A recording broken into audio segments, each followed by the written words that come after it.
Pretty and paid and popping. Pretty and paid, yeah. Pretty and paid and popping. Pretty and paid. Pretty and paid, yeah. Pretty and paid and popping. Ain't got dough, then you know you better keep it jogging. Ice so cold, no stopping. Love my style, my drip, everything they copping. Cashed up queen stay bossing. Chicks on my page all day, ain't got no login. Every style queen stay locking. Pretty gang pull up in the place, got the man them clocking. Hi guys, welcome back to another episode of Convo with Cream.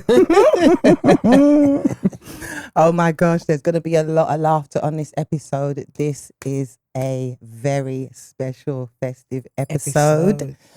Just want to big up all of my proud sponsors. Big up We Love AU. I want to big up all of my subscribers, everybody that's been locked in with us, the blogs, everyone that's been posting us, all of our guests that have been on the show. Big up my co-host, one Mafi Never Two in the building. Couldn't be a tree. Talking to it, girl. Right, listen, I actually can't wait to get started today, Mafi. Can you? Listen, right now you need to get it cracking. Right, let me put on my glasses for that one. Yeah. Am I okay, Mafi? Yeah, you're good. Right. All right, nice. Yeah. This ain't no ordinary intro. Today's guest is an extremely special one, and I'm truly honoured to sit down with such a legend. Primarily known for acting, stand-up comedy, and being a presenter, he has so many other talents. I don't think there's anything that he can't do. His journey throughout the industry has definitely made him a role model and an icon in his lane. His accolades, awards, and achievements are much well deserved. And his ambition, perseverance, authenticity, and humble personality has made him the much loved and respected, acclaimed actor and a king of comedy. Everyone, please make some noise for the one and only Richard Blackwood. Come on. First of all, I want to thank you for the intro. Right. But just off the rip, people at home, I've done a few podcasts and I big up every single one. Right. I've done TV shows, big up every single one. But you see this setup yourself? No, I'm speaking to my people now. This setup is a madness. Because you can't really see what they're dealing with. Yeah. There is 5 cameras on right now. Yeah, man. That one I see. That's like a movie camera. That one there. That one I see on film and TV set. That one there. There's 1, 2, 3. There's 4 here, and then 1 there. If you've been on this show and you watch it back and go, I weren't sure about my look, you're the problem, because this has got every angle covered, just in case your left side don't make the mark. You've got about 3 on the right side to make sure that you still stand straight. It's a madness. It is. Big up video work. I've got to say, you guys, just on the and carpet. Yeah? Cozy. I didn't even address the carpet. They have carpet. Carpet, right? Not a regular carpet, not like chinchilla. It's on the floor. Right. I feel like I want to stretch my toes. I feel disrespectful putting trainers. So you like the setting? No, well, listen, how long have you been going? Well, how long has it been now? I think, is it coming up to 2 years? Maybe. I think I'm on my way to 2 years now. Just under 2 years. To have this year set up. Because you can't go backwards, you know. No, right? sir. So if this is your platform after just under 2 years, you're going clear. Trajectory is mad. No, man, I appreciate that. No, man. you deserve it. No one bigged that up, but you come in here, you better wear slippers, right?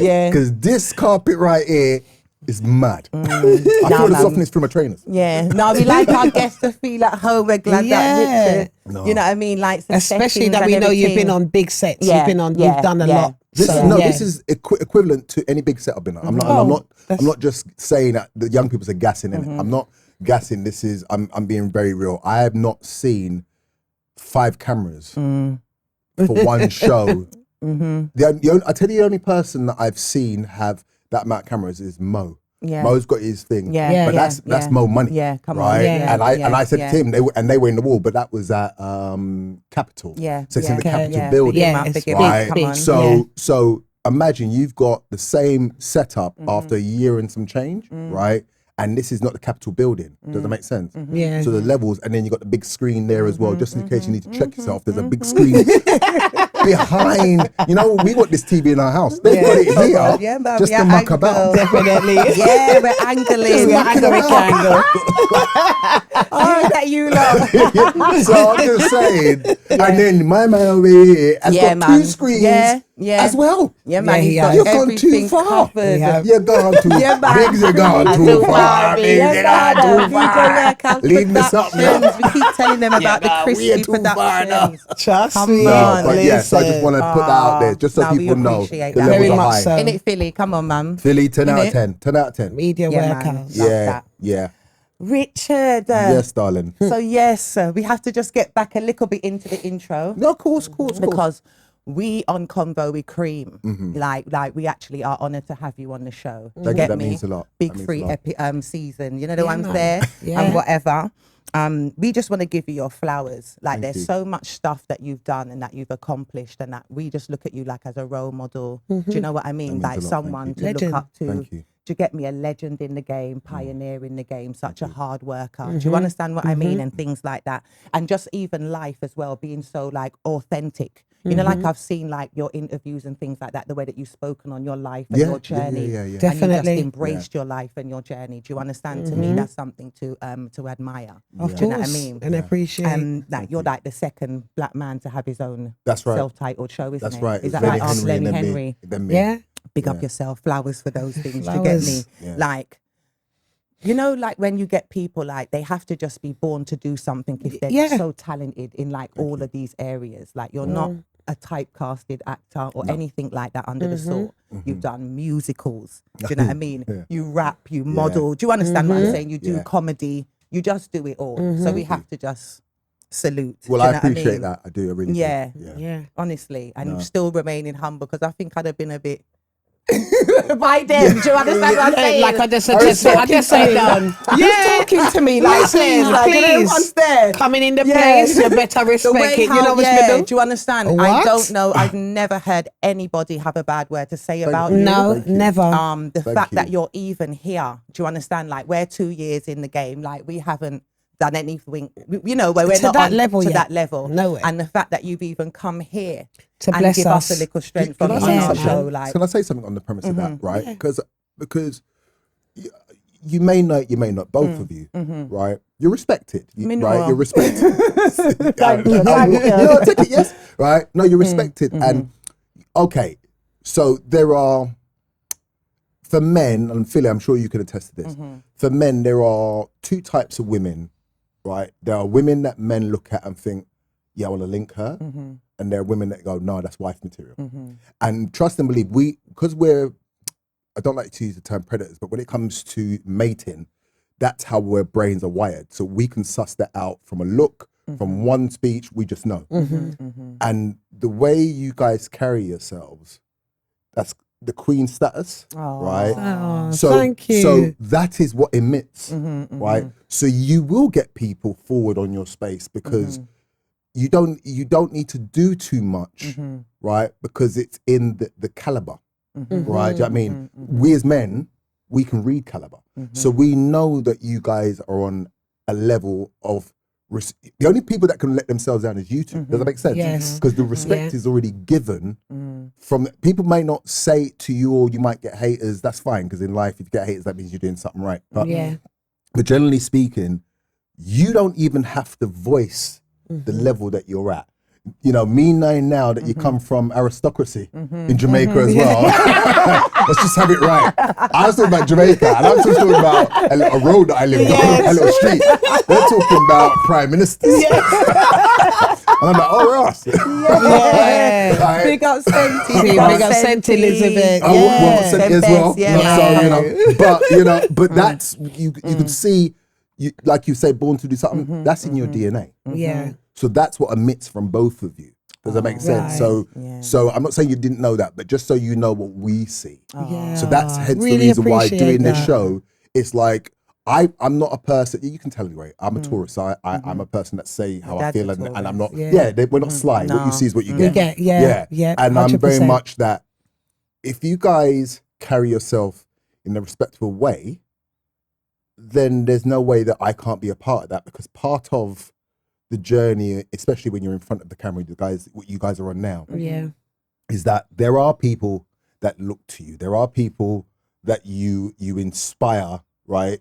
Whether you like it or not, there are people, because you've done this and I've said what I've seen in this room, and there are people that are going, okay, so do I need to do it on that level? Or, right, okay, I didn't know, right?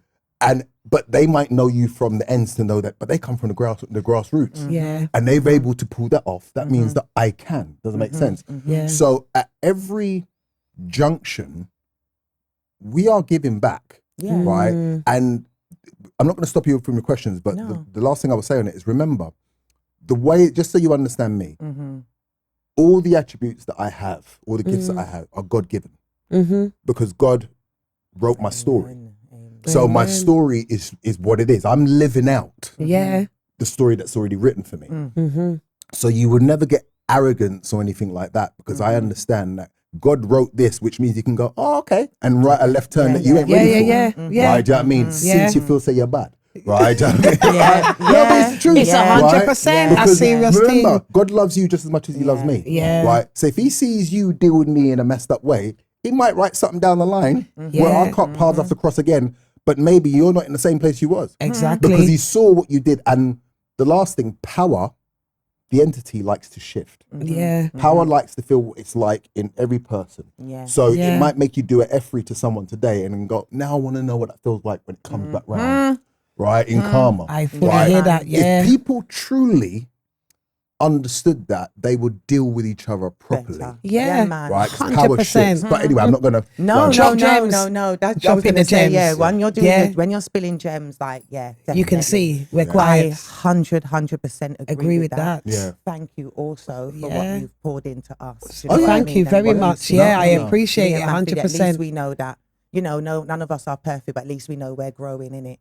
And we'd like to think that the values and that we stand on, exactly. Is, at least it's being recognised because we're on a platform. You are. Exactly. You are being recognised more than you realise. Yeah, more than you realise. That's amazing. I appreciate it. And also about like the way that you spoke about when God blesses you as well. Because that's why I deal with gratitude. Do you understand? And I try to just be a good person and live clean. Do you understand what I'm saying? Because I understand that.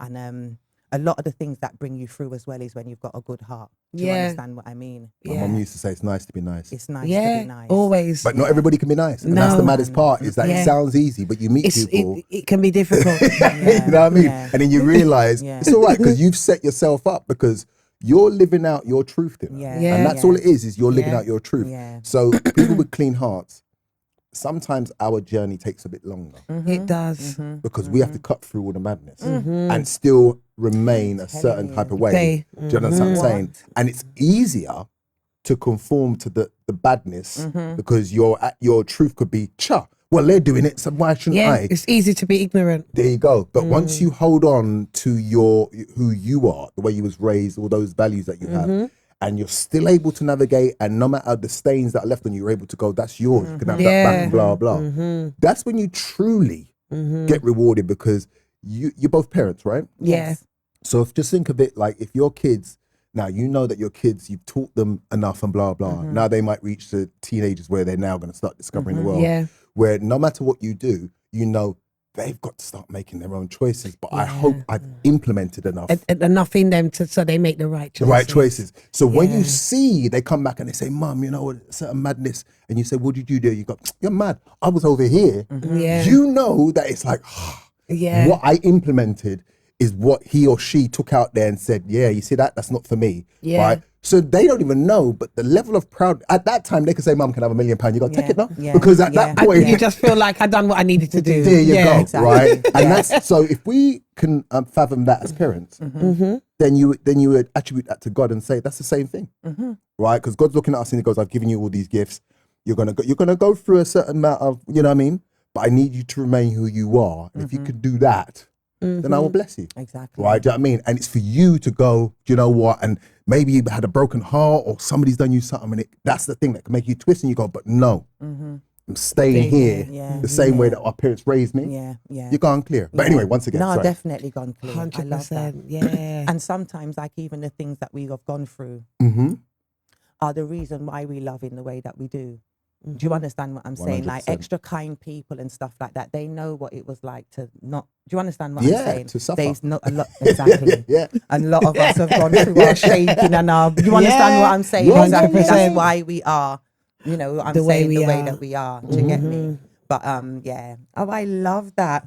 What I intro. Eat my chops on Jem already, you know. No, so I'm like that. You have to tell me to stop something. No. I love. We're not stopping that. We it. need more of that. Okay, Yeah, good, definitely. More strong masculine male personalities dropping gems. It's important. It's important. Trust me. Good things into the people and giving the right advice and stuff like Facts. that. Especially with life experience. Exactly. Because I feel like the industry, we deal with a lot of ageism. Because obviously, like, just before we came on, we were saying about Richard. Yeah, I want to know now. Because Richard, I noticed, and he's so proud of his age as well. I noticed he says, no, you know. Don't get me started. No, he has to be 55. I noticed. 54. Is it 54? Sorry. Let me not put it on to you. I'm so sorry. I'm 54 in May. Yeah, but 54. But, you know, like, very proud. And sometimes I get like, I see the men, they're so proud to say their age.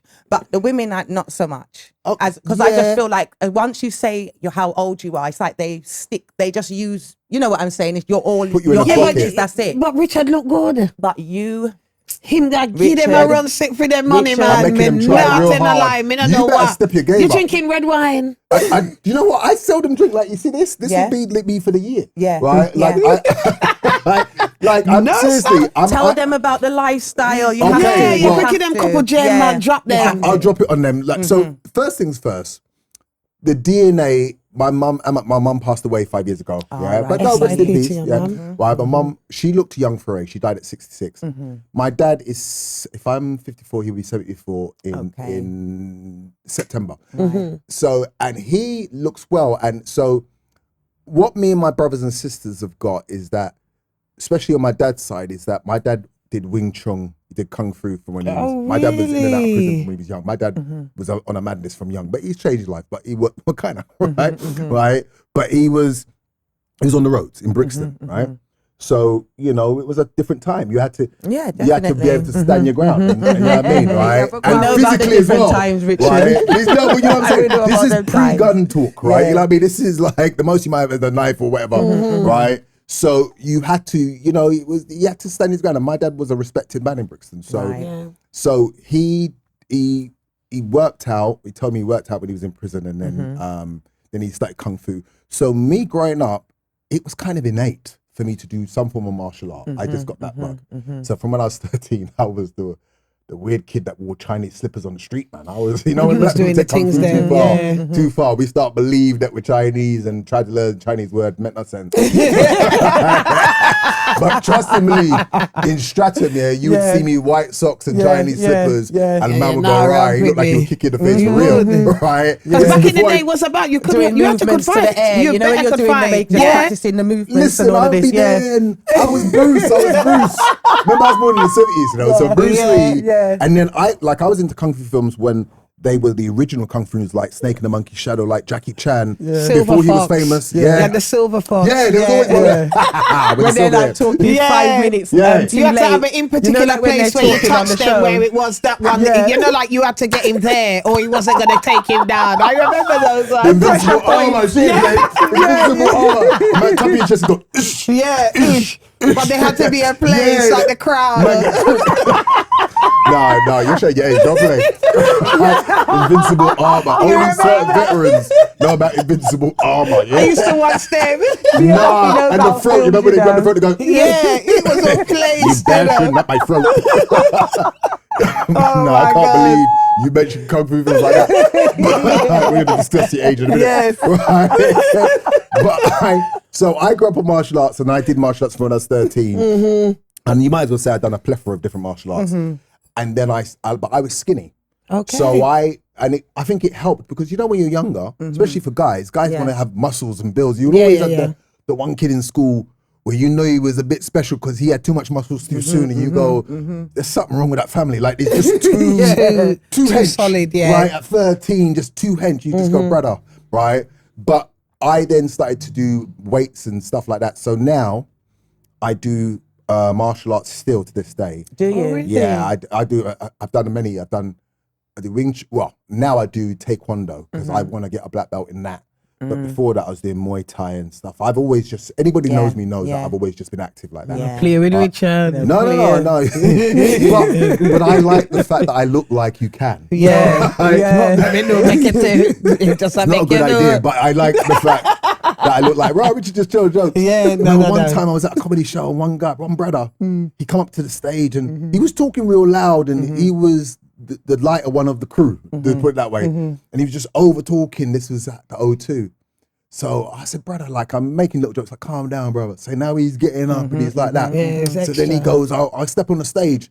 And I said, no, you won't, right? So he feels embarrassed. I said, I don't care what they do. I said, I'm telling you, you will not step up here, right? And if you do, you will not go down the same way you came up. And the thing is, so man to man, I'm putting it on you, right, in front of your crew. And he's like laughing. I goes, you can laugh it off and do what you like, but you walk that way, because here's the thing: if you come up on the stage, I'm the comedian, innit? Yeah. So if you lose to me, that's even embarrassing. But you will lose to me, right? Do you know what I mean? So it's not even up for discussion. Invisible armor.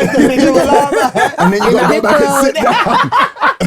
Do you know what I mean? Like, let's not do that. It's just a tune. Disarm you quickly. You mean by No, because I was raised by people that will look at you real quick and go, okay, this is what it is. Yeah. Right, do you know what I mean? But as I say, so I've always done martial arts, so that's part of it. Also, I don't drink or smoke. I never have, right?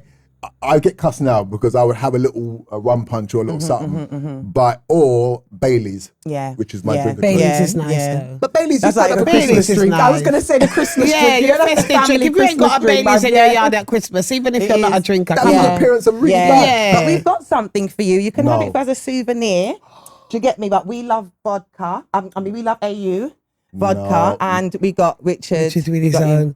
Richard Come Blackwood. On, yeah, man. That's for you. Hold on, I'm going to put this on all 5 cameras so you can see. So you have no excuse. We love vodka. Yeah. No, I'm going to take a picture with this. No, but do you know what? This is what I'm saying again. The levels. Yeah, man. My name on the AU. What? I want to place it Yes, man. Place it right there, sir. Number 2 can pick that up. If you don't know who you come in part way. Yeah, man. Thank you so much. Thank you so much. Yeah, but now lifestyle is important. It is. Because people have to remember like what you put in your body, especially like when you get older, it all starts to show. Do you know what I mean? Yes, it is. Like even like you said, like you done Muay Thai and all of these things. But my daughter done judo as well. I think that's it's going to sound bad to say this. I think it's brilliant for females to do judo. And the reason why I say it is that men, especially, I call these men that are out here a little bit 8P. I'm not going to say the R bit, but you know what I'm saying? A bit predatorial. They don't know how to accept no, right? Which is a madness. Respect it's like personal space and boundaries and things like that. But unfortunately, you can tell they've been not taught that. Do you know what I mean? Because we were taught we of a certain age, men, were taught to be gentlemen, right? And we're supposed to love females, right? Do you know what I mean? And I'm saying that whether you're gay or straight, it's in terms of loving your mother. We're just taught to love females and deal with them a certain way. And I keep on hearing too much people now saying things like, yeah, but what if she comes at you a certain way and rah, rah, rah. And it's like, women have always done that as far back as time. That's what I thought. But stoic men knew how to deal with that, right? So if you're with a woman that's toxic, number one, you leave. But let's say you're in a situation, she's swinging at you, just hold her and say, yeah, but you hold her and make her look like, babe. You know what I mean? Right? You're and supposed to know. Yeah, and she will feel the alpha in you, like to say, all right, right? But when she's swinging, if she's the mad ones that swing, you got to learn how to walk away. Now, I know that some people will listen to this and go, no, what are you talking about? But unfortunately, men, that comes with being a man, right? The same way that you want a female to act a certain way as a female, there are things, we have our different lanes for a reason. As a man, you know that if you thump a woman back, you are physically stronger than her, which means you're going to do more damage, right? Do you know what I mean? So and also, if it was your mother, right, or if it was your daughter, and the boyfriend said, well, boy, she thumped me first, I had to thump her down, you would still kill him. You know what I mean? So it's still on the same regard you should have for if anybody that you're seeing, or even if you that's the side that you need to have. I feel like that's so true. That's part of actually being masculine. Exactly. Is owning those masculine traits. Masculine sometimes in today's society is just about being machismo. Yeah. It's like, no, masculine means a lot more than that. Yeah. Right? The saying, people think it's from Spider-Man, with great power comes great responsibilities, but that's biblical. Exactly. Yeah. Right? So, but what it's trying to show in layman's terms is that Spider-Man and Superman could slap up everybody. Yeah. But they choose not to. They choose restraint, right? Yeah. That's actually being masculine. Exactly. Yeah. Right? Knowing when to choose your battles, right? Facts. So you're only proving to idiots that you're masculine by roughing her up or what? She Exactly. slap her back. It's like, there's a certain type of man, because they're into that. Yeah. Right? 100%. They're into thumping down women. 100%. Like, they don't need excuses. They just do that because that's what they do. 100%. But there are other men who are strong men who you wouldn't want to get into in real life. But you know what? When it comes to the female, he's not you're going to cool. do all of that. When it comes to kids, you're cool. Cool, yeah. Because he understands himself. 100%. Do you understand what There I'm you go. saying? We Understands speak himself. about this, Richard, and you Quite once a again, few just another times. gem that Yeah. you just dropped there. We speak about this a lot on the show. We even spoke about this with Zizi about how, as a man, you're not supposed to meet a woman where she is, because she's emotional. So if Yes, she's like exactly. shouting, it don't make sense you start shouting with her. You're a man. So where you just 100%. said, like, you know, you speak to her because you know that you're stronger. Yeah. What kind of fight is it, knowing that you want to fight someone that you know you can beat up anyway? Do you understand what I'm saying? I can know tell the that- way you come up. I can tell the way you come Of up just by course. what you say. Yeah. Right? The strong didn't pick on the weak. Never. Because you never got points That's for easy that. fish. So Yeah. Easy fish. we don't do that. Yeah. It would have to be for something. It Yeah. Because has that's to be for bullying. something. Do you understand what I'm saying? So And we don't bullying even- is something that I just don't agree with We don't do anyway. that. You don't Yeah. take bullying easy. I've No, seen, we I've, bully seen, the I've bullies. seen your record. Yeah. I've seen both Yeah. your records. When I don't take bullying, but I respect it. Right? That's Yeah. definitely I not hear in our you in the DNA. background. I'm like, she's not stopping. Right? She ain't playing. No, I Right? don't do bullying, because I believe that if you're not supposed to take disrespect Yeah. by anybody. Yeah. And especially depending on how people see that you grow up. That means Yeah. there's supposed to be a difference between that Yeah. and that. Yeah. So you can tell the difference of how a lady's come up, because you see that she's not going to stand for certain foolishness. Why should she take certain type of disrespect? If I'm not disrespecting you, but you see, if I know that I've disrespected you, I can say fully 100%, come at me how I came at you. Yeah. But if I'm not doing that with you as a female, I feel like you should know how to balance the conversation. agree. Yeah, I agree with you. 100%. Till it gets it shouldn't get disrespectful, Yeah. because you should get know. diffused by And, that. and, Yeah. and you Throw water on mentioned the fire. A man Yeah. is a man, you know. Women can Yeah. see as well as much as a Yeah. man can see that a lady's not going to take a certain kind of. Yeah, Or she's not a 1,000,000%. certain type Yeah, of way. yeah, yeah, yeah. A man No. can say, we can see as well if we can pull your skirt or you're not Yeah, wearing yeah. it. It's not a skirt thing. Yeah. You have to lock your mouth. Yeah, exactly. Do you Okay. understand? Exactly. Yeah. Yeah. Well, 'Cause I just kinda feel go, like, yeah. I just feel like like that. the way that, Yeah. the way Yeah. how we operate as well is we go off of energy, and I go off of aura. So you don't have to say many words to me. I can already kind of tell the type of person you are, because your aura has already spoken volumes. Especially if you're a stoic alpha female or an alpha male person. Your aura speaks before you. What star sign are you? Scorpio. Scorpio, don't play. Aquarius. Aquarius, stubborn, Yeah. right? And you don't play, Yeah. right? Yeah. Dreamers, Yeah. right? Good with money, right? They're good with money, but that Scorpio. The thing with Scorpio that you got to be really careful of is, unlike other star signs, Kat. Do you know Kat, the presenter, used to do Choice with Me? Yes. Yeah, of course. Yeah. Big up that. Come on. You got Kat, yeah? Yeah, Kat is a Scorpio. Oh, really? Let me tell you something, right? You mess with Kat today, you know, like in the God, it says, leave it to God. Yeah. Scorpios are like, Yeah. I'll take this one. Yeah, that's me. I'll take care. Yeah. And you don't know when it's coming, but please believe coming. it is coming. Right? I mean, so Yeah. Scorpios, I get along Because with we both. love hard. Yeah. And the thing about it is because that's me, because I don't operate in that space unless I feel like you violated. Understood. And because of how I feel like I give to, you understand what I'm saying? But you know that I have this. but sometimes it's you like know what's you so are mad going to about know me and what my time sister? it is. You know, Yeah. so mad about me and my sisters, isn't it? I am the same. I'm an Aquarian though, but I love hard. You see, my loyalty thing, my loyalty card is high enough. And you have to do something big to me for me to diss you. Her daughter came on my birthday. So she's got my niece, her daughter has the same birthday as me. No way. So it was just... You can see the closeness that you... Yeah, we're very close. Yeah. Right, how many years apart, if you don't mind me asking? A year. Just a year. Like my mum literally like just twins got pregnant straight. Yeah, like they used to say we're like Irish twins, isn't it? Yeah, we are. Yeah, we come very close together. Do you know what I mean? Yeah, man, we come up. No, and they used even to with try this, us, though, Richard, when we was little. Yeah, but that made no sense. That don't make no sense. Because you know if you mess with one, the other one's coming. Yes, we're coming at you like a wrecking ball. Yeah. Come on. No, I like it. But I just feel like the way the world is sometimes, the environment that you are, you have to be a certain way to make it out. Yeah. Where we come Do you from. understand where we come Where from? we Some come other from. people, it might Yeah. not resonate that way, but it just so happened, especially in the time as well. Yeah. Like I'm just behind you. Do you understand what I'm Yeah, saying? yeah. So Yeah. we know about growing up. We grew up outside. Do you understand what I mean? Yeah. So And Northwest was never easy. No. It's never been. Northwest was the area that, like, I'm from South, and much as I'm Southwest, and as much as I big up South, and South has got its reputation, we respected Northwest, right? Because we knew there was years ago. I remember I was dating a young lady that lived in Stonebridge Estate. Okay. Wow. Right? I didn't know. I didn't know. I didn't know. Especially if it was back in the day. This was in the 90s. Mad. You're mad. Yeah. She would watch this and be laughing, right? Yeah. And I never forget, let me tell you how far back it was. I had a Ford Fiesta Popular Plus. It was my first car. Yeah.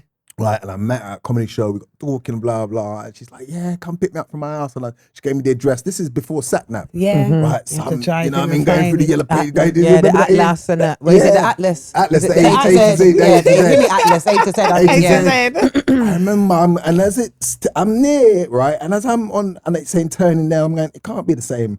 Right? Brain is not the same.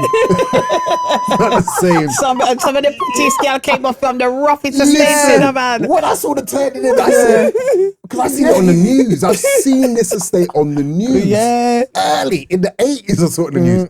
I turned in, and she was sort of near the beginning part, right? So I remember I turned around, I parked the car, and there was these brothers standing there like this.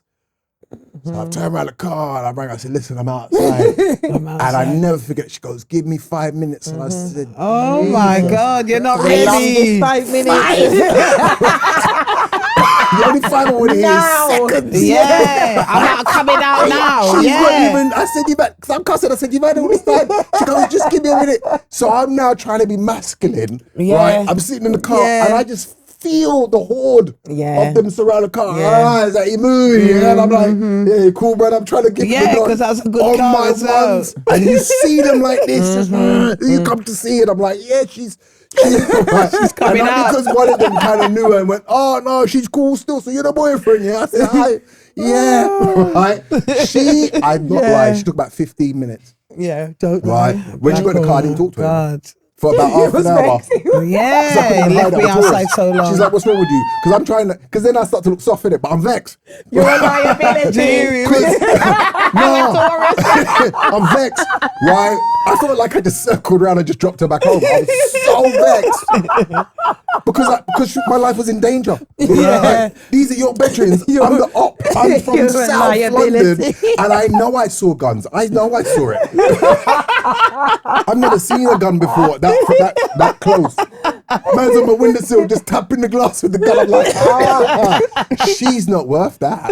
Oh my God. We haven't dated that long. This is not going to work out. I'm like, right? Oh my gosh, Richard was in the So hood. I'm just saying, it's He was in the hood. the last time I went there. So baby. My sat-nav won't even take me that way. My sat-nav now will say, you sure? It's a good idea. Yeah, you really like this girl? you know, there's that. What's it called? Is it Lion King when he says, "Never go there, son." Hey, big up Stonebridge because I know a few people from there. But yo, to this day, you know, Yeah, like to this day. day. No, I'm good, man. I'm all right. Don't make me laugh. Do you think that we're the elite ones though? Like, Yes. The 70s and the 80s, baby. Yes, we are. We are because you got to remember we came up in a time where what it taught us was patience. Right? You got to remember people that are born after, like my son. My son was born 2001. Right? So was mine. Yeah, 25. My son turned 25. He's January. gonna be. Nathan's gonna be. Big up our sons. Yes, You lot and are. you don't Come look old on. enough to have a son 25, so I'm just going to leave it there. Yeah, that's it. I'm going to leave it there. Let you work with that. Take that and just, right? That's how good you look. I don't know what camera you need for that, but let's just know her son's 25 soon. Yeah. Yes. See it, yeah. There you go. Put respect on it. Right. But what it is because we came up in a time where our parents, number one, I make jokes about it in my stand-up. Our parents, we heard more no's than yeses from our parents. What? 100%. Right? To the point that we heard a yes, we didn't even believe them. We weren't even sure. We were shook. We were like, right, yes. You might have to ask them again. Yeah, mum, you feeling all right? But what did it teach us? It taught us patience. It taught us that not everything you see you must have. Exactly. Right? All these things because remember, we don't even have the sayings that we used to have. Like, don't take your eyes and pass me. You can't see big people are talking. All these sayings that actually taught you how to navigate through life. So we understood number one about patience, that knowing that what's for you is for you. So you know, don't be red eye. Our Jamaican saying is not being red eye. Facts. Now they call it haters, but we grew up going, no, you're red eye. Red-eye. And it was embarrassing. People Don't now red-eye say, what, people I'm a for them hater, and it's things. nothing. And it's like back in the day, somebody said you're too red eye. That was an insult. It Yeah, was. exactly. Right? You're like, Very what do you much mean I'm so. not red eye? Well, I'm not envious. And it's like, yeah, man, you're too red eye. Right? So, And you have to check yourself. Yeah. and check yourself, right? Do you know what I mean? Because it wasn't something you wanted to own. So because we grew up in those times, we became much more vigilant, and we understood life better. Because especially for females, young girls in those times, by the time they were 5, they could cook. Exactly. Do you know what I mean? Like you got to think, like females now, they've been protected, and that's good for them, good for their parents. But you know, your generation, right? If you was the oldest sister and your parents went to work, you have to look after the youngers in the house. You better You can are make now the Firstborn. parent. See? I'm a firstborn, eldest daughter, so I You better can understand make all some. of that. Parent. Yeah, Right? I definitely. Make them buck anything in the house. What? Because we know that we're gonna get the licks. Do you understand what I'm saying? Well, So the you one lot who's- yeah, exactly. Because she's not. She's gonna call me. Do you understand? Where's the oldest one? Come here. Yeah. Who brought that? And another thing You as did. well, what you have said to as come- well about the kids of today and us, we couldn't question. No. So nowadays No. we have to answer to children a lot. Like, you know what? They question everything. And we have to provide an answer as to why we're doing something. Until When they're ready to accept it. Right. And then, you know, like, I mean, because nowadays as a parent, you got to say why you've chosen to do this, why you're disciplining. When we was growing up, you can't ask why. It just is the way that it is. Do you understand? I And kept should that. you go to ask a You get that? question? Yeah, I Do you kept get that. me? I kept that with my kids. Did And My you? you kids kept don't that? play with me. You know me, pity them not I'm play not with as me. much. I'm softer My than kids don't Mafi, play with me enough, but only really. but there's a reason behind that.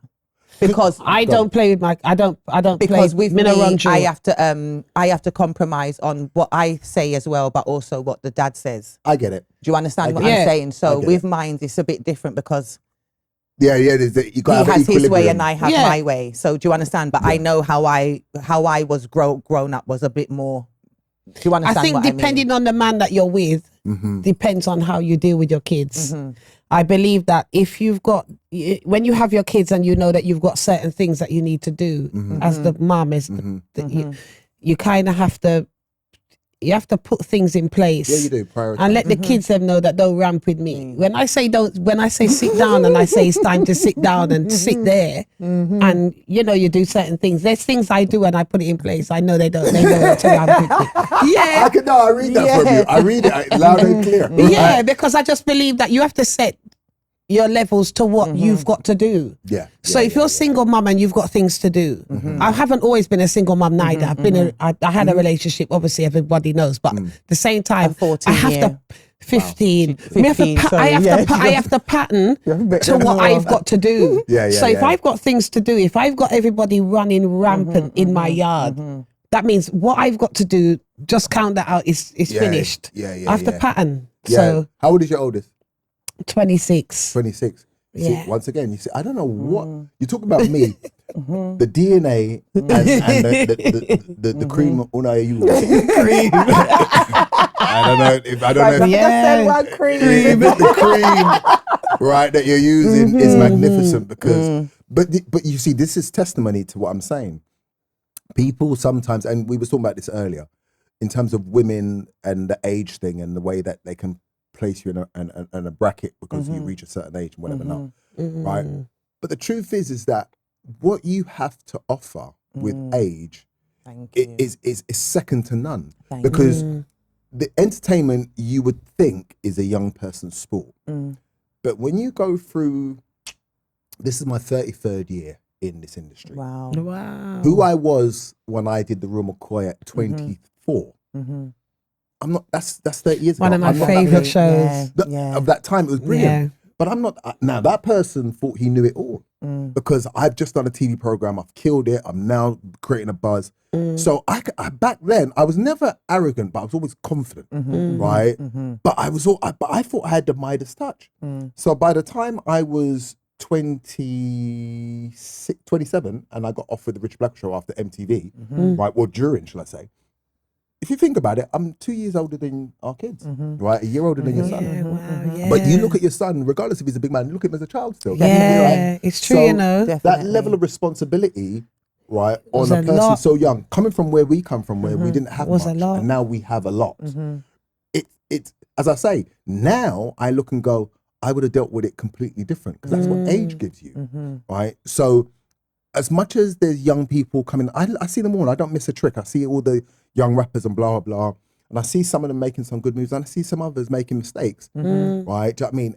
And it sounds mad, but I don't blame them because they're getting it a lot too soon, right? Do you know what I mean? Like you come from an estate, right, where maybe you was a single parent or whatever it was and you didn't have much money, then you had a hit single, all of a sudden you've got £1 million in your account. Right? Now, regardless of what, that's too much to handle when you've not had £1,000 in your account. Now you've got $1 million and you know your son's at 25, 26 with £1 million. For a second, they're going to go mad. They're going to go mad. And they're going to look at you, 100%. especially if they've earned it, and you say, yo, son, slow down. They're going to look at you like, but mum, I earned this. Because money can do that. Can do that to you. Right? Yeah, do you know what I mean? It can make you feel like, wait, I'm doing something that you ain't doing. Yes, right? Do you know what I mean? 100%. Right? And then it's like, and then it's hard to tell somebody something when they're young and they got more money than you. Yes. Please believe. Especially, exactly. Oh my and especially gosh, as a parent, because you know you got discernment and you can see certain things in hindsight. And you know that when you're 20 something, like the people that are around you are not necessarily the people that are going to be around you when you're older as well. You do so try even to that, say. do you understand what I mean? It's so so you hard don't to know say that. But one of the biggest things with being young is that it's like the biggest lesson that you can get is going through it. No matter how someone tells you something, it's like you think you know better. Do you know what I mean? My mum told me my mum will tell you about friend, and this is me not like she. Yeah. And this is you. Yeah. You know, like almost all you right. don't want to hear it. Do you know Those what I are mean? most, for nearly everybody, those are the ones that you and them friendship never. My mother never missed. She never nobody. missed one yet. I never Do you know lost them it with ones any there? of them. She And never she tell missed me now, one. you just don't want to hear. I'm going to tell you the story. Well, first of all, I went through bankruptcy, so I went through it. So when I came out of bankruptcy, that's on here. I was going to talk about it. When I came out of bankruptcy, it taught me a lot, but we can get to that. But just on what you're saying here. So I was raised by my grandparents, right? So big up your grandparents. Yeah, big up grandparents. My granddad was the disciplinarian in the house. Same. My grandma, even though she weren't easy, but my grandma, right, was more like, it's all right. Whereas my granddad said, nah, what me say, right? That's what it is. So one time, right, I used to have a few friends that would come around. You know, you as parents, especially old school, certain friends could come around because they knew their parents or they know they're good people. So yeah, that one can come, this one, blah, blah, because you can't let anybody in your house, right? Right. So, because they might take you, right? So I decided to bring friend number 6, right? A guy called Cliff. If Cliff watches this, he would laugh, right? So Cliff had twists. Back in the 80s, that's ragamuffin. I know. Right? So my parents, that can't come in here because it's ragamuffin, right? So anyway, right? I remember I tried to sneak him in because my granddad weren't back yet. So I said, Cliff, come in, right? And he's like, because he couldn't believe he's in my house. Oh my God, I said, look around later. We have to go upstairs and go to my room. The rest of the man them up there. He took too long. He couldn't believe he's in the house. They saw him. Granddad come in the house, right? And this is exactly what happened. So your Cliff you're me, right? My granddad come and say, Richard, all that. Yeah. He saw what he needed to see. Yeah, that's it. In one glimpse, he got the whole CV, the bad credit, everything come up in one glimpse. Yeah. And I turned and I said, it's Cliff. And him said, Cliff, shit, come out here.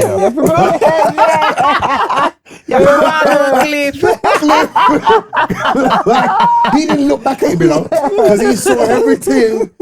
He couldn't believe this man's on his carpet. Cliff, shit, come out here. Yeah, time done. So Oh my God. when he left, I nearly got, my granddad would call it a flagging. That's a beating. Yeah. Say, oh, flagging your sister. I was nervous.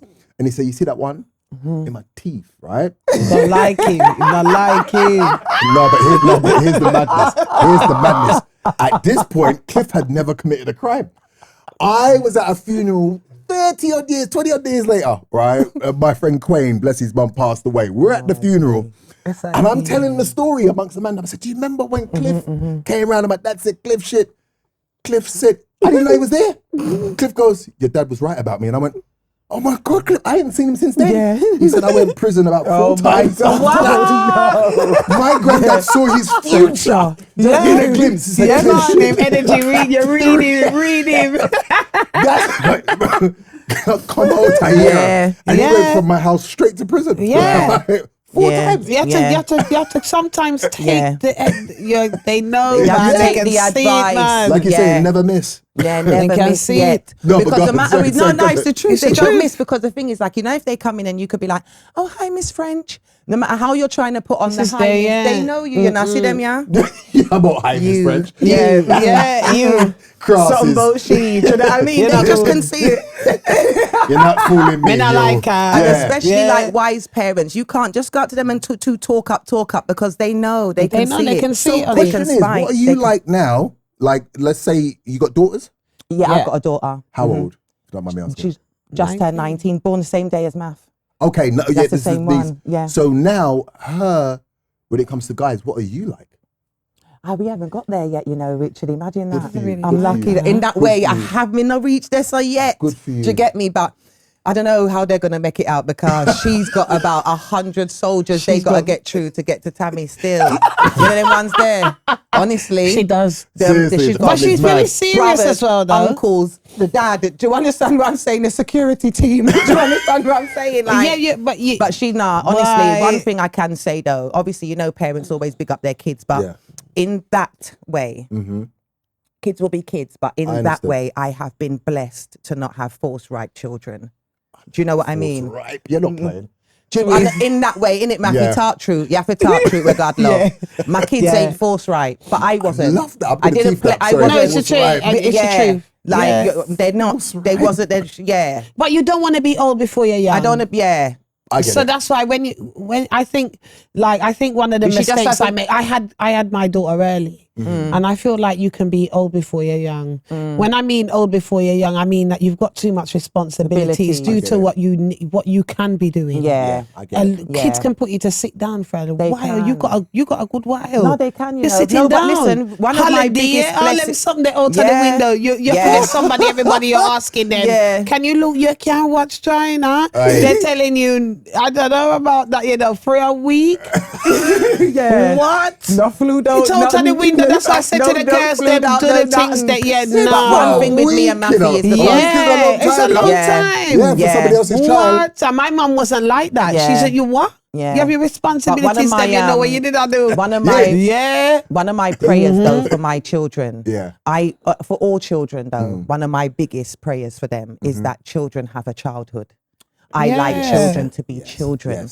It hurts me to see children with adult things on their brain. Too much responsibility. Their child. You understand what I'm saying? I respect that. That's my mum had me at loads. 16. Yeah. But one thing I could 17, say, my mum loved being a mum though. Yeah. She sat with her children. She sat with us. Yeah. There wasn't a day where we came home from school and she wasn't in there or we didn't have food cooked. She was just that type of person. Me and Mafi, Daniel had, Maf had her children younger than me. I was still a young mum. It's like early 20s. How old was you again? 20 something? Talk me things. I give the people them Nicole Kelly and Shans, but anyway. Yeah, but nobody give them mine then. We can roll up the red carpet. So we are doing. And she now ring the runway.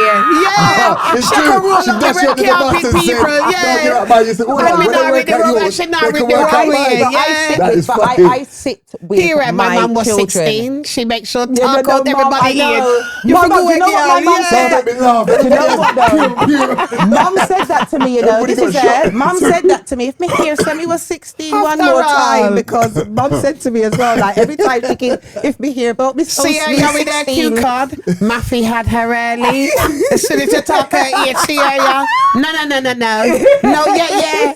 We have to talk out for your That is business, girl. hilarious. No, because I saw the gunshot, but I didn't want to get involved because it's 60 minutes. Yeah, she hear me in the clip and she Underneath the car, go firing. pure. I said, right, she shot her. She just shot her. I saw it. I don't want to get involved. You have to put on my shield. Yeah, it's Yeah, just- girl. Yeah, back at you. You know, they Like was Wonder there. Woman, pure. Yeah, random. But No, children, that I is just feel hilarious. like, yeah, it is good to enjoy your youth. Yeah. It is. Enjoy your youth a You're little young bit. for a short time and you're old for a long time. Exactly. Yeah. If Right, my I mum never always knew said I that. was going to reach here so quick. Honest to God, that's the truth. 100%. 1 minute we was there, the next minute you're here. But I do believe that we need to embrace age more. Yeah. Because with age comes wisdom, and with age does. comes growth, and with age comes there's a new message to have. Yeah, And I it's all agree. about the journey. And if we want to improve, then you need to listen to people with those type of things. It needs to be a mixture. Young people keep you young, you know, and they're innovative and stuff like that. So you keep fresh ideas and stuff. But then you also need the balance coming from the older generation. 1,000,000%. Do you understand? When you 1,000,000%. start to acquire growth and wisdom and stuff like that, what comes out of your mouth is different. Yeah. So you know what I'm saying, like what you said. 1,000,000%, So we just need to have like more of a balance. Mm-hmm. I love the way, like we were saying earlier, like we embrace the men when they get older. Yeah. I would like to see it more with women. Yeah. Do you understand what I I'm agree with you. saying? That's all. Like, you know what I mean? You I agree still with got you. a lot to give and stuff like that. Do you get me? Mm-hmm. But yeah, man, 80s, 70s babies. Richard said it. We're Best. the elite. I'm just sorry. I was born in 72. I was right. Yeah. I was early in there. Yeah. Right. And no, we're the best Yeah. because, as I say, Yeah. we didn't have technology and all those things, so we had to use our brawn. We had to use our You better brain, not to use, right? yeah. Because we. I mean, here's the thing. Like, before you move on, we weren't allowed to say we were bored in the house. No. You're mad. Go find something To to do. do it, right? Don't make them find something for you to do. And if you're bored and your bed ain't spreaded, you know what time You're it finished. is. Gone mad. Yeah, you Yeah. got to make sure that the There house was so is much for you clean. to do. You want Yeah. to find something for you to do? Yeah. You come from that. That's when you start playing like Spy, like I'm all right. yeah. But what those built was resilience. Exactly. That when we got into our houses, there's nothing me and Mafi can't do it in our house. There's Yeah, not a that's meat we just the can't truth. season. Do you understand? Yeah. You know what I mean? Like House stuff, I just there's feel nothing I like can't do, yeah. Do you get me? And they say like you shouldn't spoil your children because you will cry over them when they get older. Yeah. It's actually written as well. Do you understand what There's I mean? nothing my daughter can't do. Yeah. And that's just beautiful. facts. Yeah. That's beautiful. Yeah. There's How old not is your daughter, nothing. sorry? She's 26. 26. Yeah. Oh yeah. Yeah, she man. is She 26, does yeah. the things them. Whether it's cooking, all of those things. Big up China, you know. You Real go. quickly, I've got to say before we move on, you posted your son the other Yeah. day. You're taking liberties. The boy is so pretty. No, seriously, I want to clap. No. He is actually really Yeah. lovely, Yeah. you know. No, but Yeah. you He's could tell by actually you could tell by the really picture. lovely. But He what is. colour is his eyes? Blue. Don't take liberties. Yeah. No, because I needed confirmation. I was like, wait, what's he working with? Yeah, look. What look. No, you're gone too much. You're gone Yeah. too far. Yeah. And You're he gone looks too- he looks so much like his dad. Me Yeah.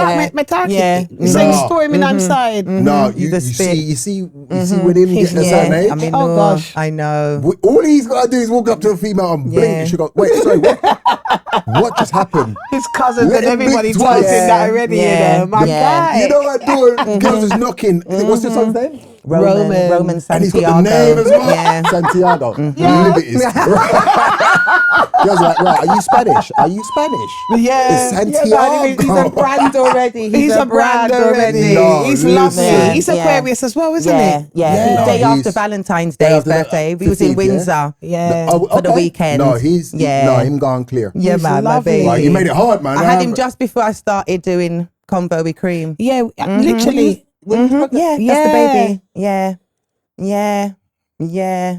You done no, you done thank well. you, No, thank seriously, you. He's lovely, He's man. absolutely beautiful. He is lovely. Oh, Yeah. thank you. Thank Now, man, I you. can listen. One thing we know, me can do. I make some pretty picnic.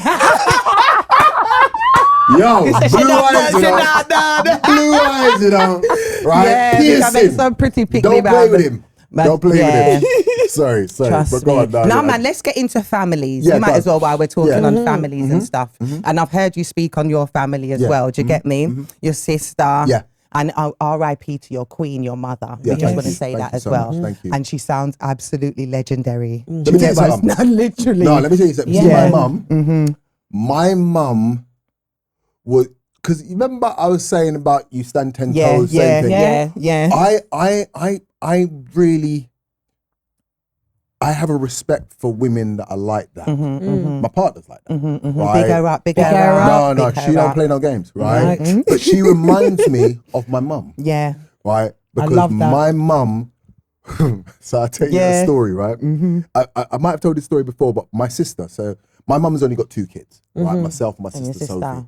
My sister up Sophie Sophie. Big up is Sophie. doing really well. Like she works on film sets and stuff, does hairdressing and blah, blah. Okay. She's got a business in Okay. Windsor, funny enough. Wow, She imagine lives in that. Windsor, yeah. Sophie, big up your nice Yeah. girl. But like you guys, from the Okay. age of 17, right, she got pregnant with my niece Antonia, right? And I remember at the time, her and her partner, they broke up, but they're together now. They're actually getting married, blah, blah, That's right? congratulations. So my mum said to her after maybe a month, we had her. Yeah, for work. Yeah. Yeah. My sister's sitting there going, just had a baby. She said, we never tell you to do that. You have to work. Right? My Gotta look mum at played work. no games. She was no, listen. So one time, because she was a Leah, my mum, it was really weird. Me and my sister was talking about this the other day, and I was saying, we was talking about our dad. So my sister's dad, right, he's what, 70 odd. And she called me and she went, bruv, right, you know my dad got arrested in Barbados. So I said, why does he still think he's a bad man? Right? I said, because I won't say what my dad did, but my dad did something not too long ago, right? And I was like, what is it with our dads? Yeah. They got to let the streets go. It's like they're in their 70s, still moving like they're cruddy, right? But the reason we were talking about, and I said, but mum, bless her, I said, mum would be 72 now. I said, sis, let's be honest, if mum was alive, she'll still be on crud She'll as be well, on it. right? Because my mum didn't feel fear, Yeah. right? And it could, no matter the numbers, no matter how many, she's in and she's rocking, right? So one time, right, my sister and her, they would always get into their little arguments, right? So my sister's hairdressing in her shopping in Windsor. My mum lived in Stratton Vale, right? So you understand that this. That's Yeah, a long come far, on. that's a far way. That's about 2 trains. Yeah, man, Yeah, two yeah. good train too. 2 good trains. Right? Trains that could calm you down. Yeah. She said something to my mum, and mum said, what? Topping out your face, right? And put down the phone. My sister said, bruv, 2 hours later, my mum just came in the shop and said, you see you? Standing on business. In front of people, you know, she's doing someone's hair. Mum, we did this woman's hair. And another thing. So she's having to fight my mum and calm her down. And when she phoned me, I was busting. I said, Soph, that's 2 or 3 trains where mum could have had time to calm down. Man. No, Yeah, the she's getting it whole out. journey. Disrespect me. And she never walked in the shop and said, what did you say? Yeah, yo? yeah. She just walked in and said, Yeah. you see you? Yeah. It was the principle. She was a principal. Principality. Yeah, come on. Yeah, because you know you can't disrespect. You know, like you cannot disrespect, and they're from that cloth. Because when you were saying about your dad, that's like our dad. I mean, I know when him I got chin, this is just him, innit? Who knows my dad knows that's just how he is. But I feel like when they're from that time, because we're part of the change and the crossover, you know, the transition into the social media, you know, the different world. They're already, they're locked in. They're locked in. They're locked in. But your mom, oh The my train God, journey, no way. right? People And that's that how you know when you know that she didn't calm down. No. At all. That's when you know she's serious. 2 or 3 trains Trains. are serious. What mum's born, did you say? My mum's a Leo. She was, Leo. China. My She's daughter's born on Friday the 13th. my daughter's Really? really. August 13th. We just had a Friday the 13th, didn't Yeah, we? just the other day. Yeah. No, My granddad's last week, Leo. Yeah, my R.I.P. granddad's a Leo, yeah. Brutally honest. The patriarch of my daughter's our a Leo, family. yeah, my first daughter, yeah. You know that she would never lie to you. No, she doesn't lie to me. Right. And no matter what the consequences, she would She's stand still on going the to tell truth. me, yeah. she Yeah, would. that's Leos. They find, I like that because you know what you're getting with a Leo. Sometimes Zizi Mills is a Leo. Really? Oh yeah, she Yeah, is she said actually. it. Yeah, Yeah, she is. Right? She is. And that's why Yeah. I like Zizi. I get Yeah, along with Zizi. yeah. But that's why Zizi sometimes Big people up don't know how to Zizi. take Big her. up Zizi Mills. Because Zizi will just keep it honest. And people say, oh, it's for clout. It's like, but once you understand her star sign, it's like, no, it's not for clout. I She's did just actually saying say it. that to her. Yeah. I like the fact that she says what she says and she That's what stands she on says that. to What she her. feels. Yeah. She's a Leo. Yeah. I She said says it it to how her it is. once. I said, you're a Leo. And she went, yeah, I am. I said, that. My daughter said some things to me and this is me. Yeah.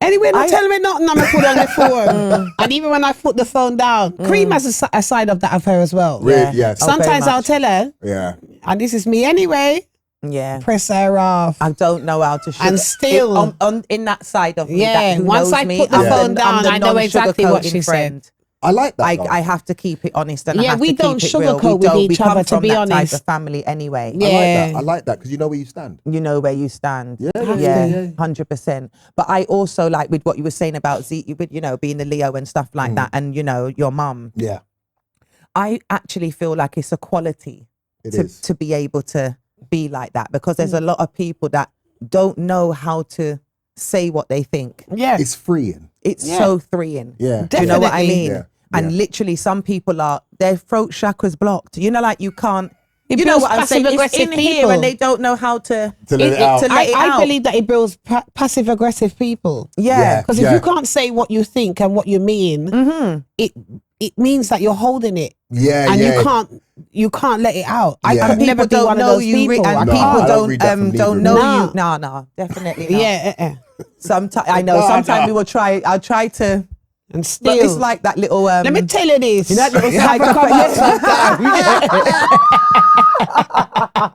You know when Oh, you're someone's trying got that one little loud. twitch. Yeah, no. You know that little psychopathic, I've like that seen it. smile, that I've little. seen it But over the they're trying to years. be nice, but there's like a. I've seen it over the years where things are going on. And I see you sitting there like, one more. And I'm like, Cream is like yo, that.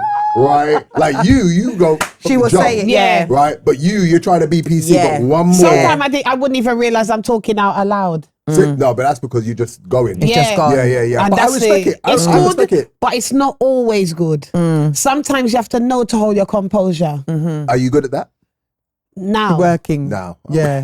you We're see working on it. discipline. Yeah. There's Yeah. a lot of things I've had to have discipline with. This But that's business to do will with teach you that, though. Yeah, it man. will, it will, and having the right people I around get up you. 6 a.m. every day. Yeah. 6 a.m. facts. Yeah, every day. Oh wow. That's when my day starts, and it's a different kind of waking up it gives me, I get you. and then it builds a certain diligence in me that I know but there's things that I haven't even crossed off that I said I'm going to do that I didn't do it. It makes me feel some type of way. I like to do what I say I'm going to do. It's one of my main things for me. I don't know how it is for anybody else, but one of the main things I hated about myself a good couple of years ago was saying things and not doing what I said I was going to do. Procrastinating. Yeah, like I it was it's so hard to swallow sometimes. You're like I said I was going to do it, and like each time I said I was going to do it, I didn't do it. Yeah, I get you. So I had to fix that. That's good. Listen, we're never too old, right? Because remember, sometimes we're a certain way just because of the way that we're reared, Yeah. and the environment that we grow up in. Yeah. And this is another thing that I really hate. And me, I choose my battles in terms of I don't really say too much in the comments because Yeah. I look at it like that's for them, right? Yeah. But when people come down on black women and saying, "Oh, it's because they're a bit too aggy and all this kind of stuff," it really it gets me so vexed because it's like they don't understand what black women have to go through just to navigate through society is completely different to any other woman out there. Yeah. Right? It's a Do you lot, know what I mean? man. Because already they're being told that they're not equal to lighter skin women. First of all, let's just have that right? That's true. That's something that they have to deal with anyway, right?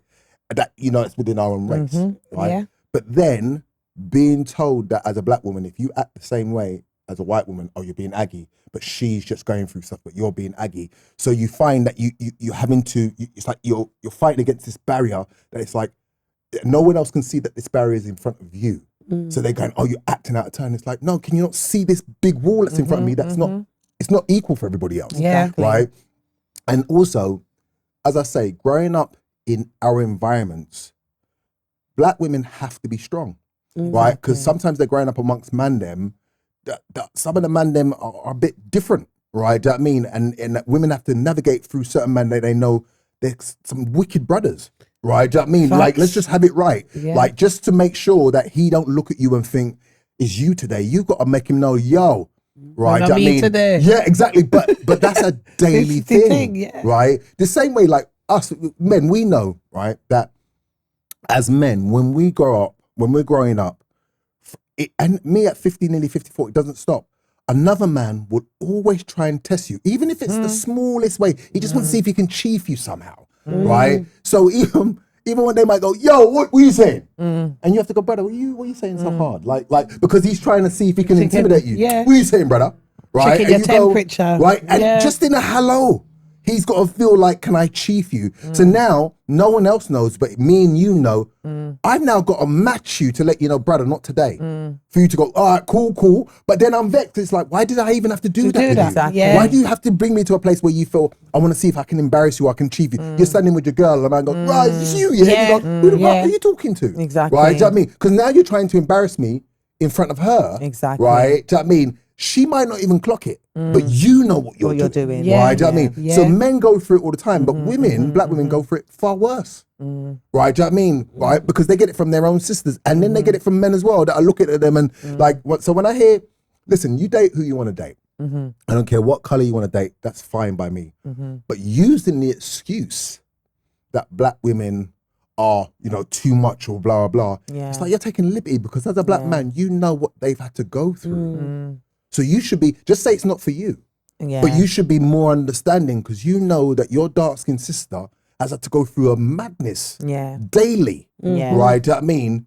How do you think she's going to come out? She's going to come out a certain way. And then it's only when life starts to balance out as they get a bit older and certain things start to happen for them that, like you say, you're able to go, I'm able to check certain things now. Yeah. Right? Do you know what I mean? So when I see you guys in, let's say somebody takes liberty and you go off, I get it. Yeah, You're coming from a exactly. place of, if I Yeah. don't do that, you're going to continue to disrespect me and I can't have it. I just feel like it's picking. It's Yeah. a lot of picking, Richard, because what it is no matter what culture you go to, you're going to have women that go on like that.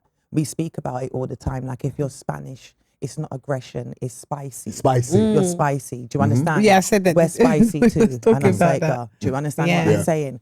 I don't hide what is naturally inside of me. You either take it or you don't. Do you get me? These are things that are placed there for us to come out of our natural being of who we are. Yeah. When you go to every different, there's a certain way that we are the way that we are. This is the way that we are because of the life that we was given. And the last people that should be speaking about it are the black men because a lot of them created the women that are like that. 1,000,000%. Do you understand what I'm saying? We speak a 1,000,000%. lot on the show about providing and 50-50.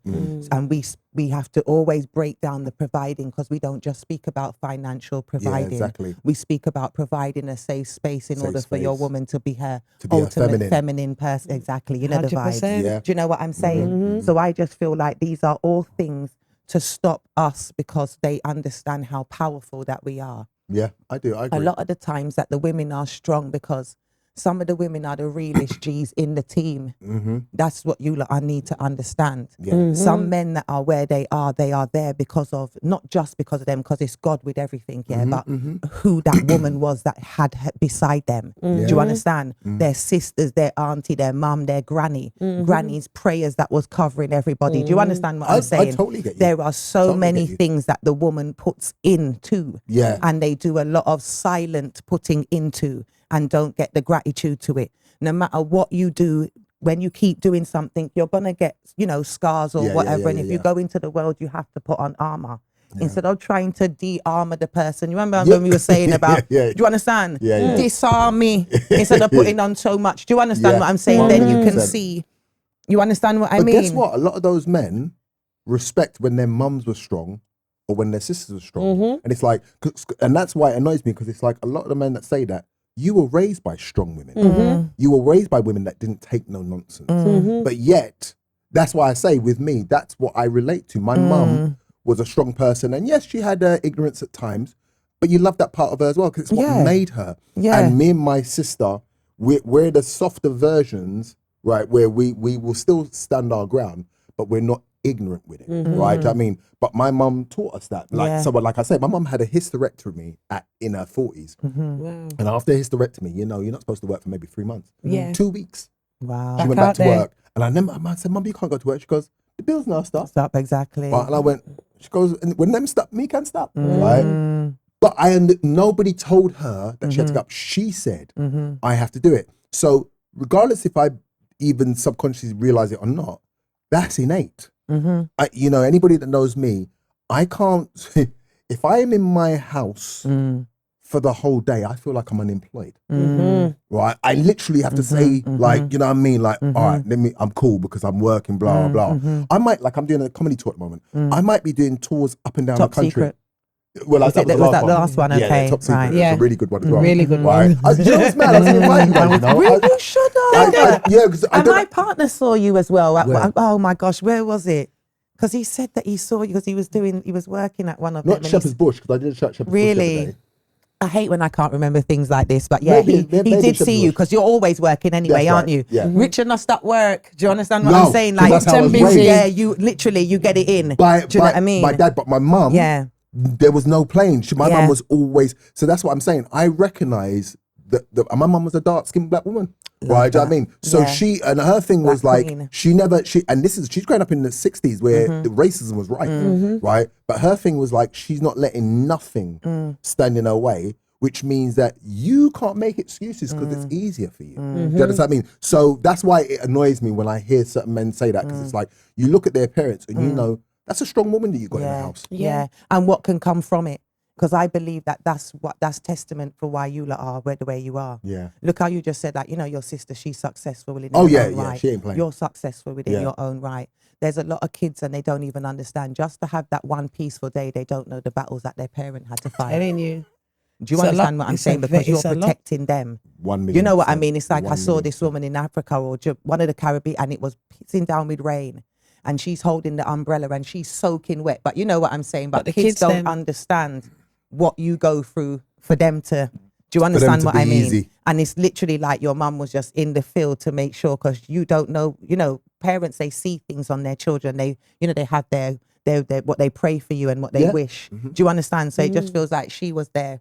You know what I So mean? it's like She a kick in the rided face when you then hear them say when you hear, about dark how skinned women, dare black you, women, and yeah, it's like, bro, for what you like, put in. As I say, your preference is what it is. You're fine. Yeah, yeah. Rather just say your But preference is respect what it it. is. I always say but you don't have to don't like play- it, but respect it. Yeah. Don't you think that it's changed though? Because I feel like when back in the day, we had icons the same. Your sister, icon, Naomi. We're not. She's a black woman. Yeah, yeah. Like we had her icons, even Yeah. when we looked at the singers. Yeah, yeah. Whether it was Dina Howard. Dina Howard, yeah. We had like Whitney Houston. Yeah. You know, like we can go down the line. We had loads. Whether it was, if you was a rapper, Little Kim, Foxy Brown, MC Light, The Yeah, Brat, Salt Missy and Pepper, Elliott, yeah. all of them. Remember, they're dark skinned girls. Remember, Salt was the light skinned one. You had the dark, but it was Yeah. never the question about that. Chili was the coolie dark one. skinned coolie one, but we never had those the color restriction underneath it. Yeah. I feel like it came with time. Do you know what? I think you're right. I think because it's so weird, I find that millennials onwards Yeah. now have this thing with black girls and I don't date black or blah blah.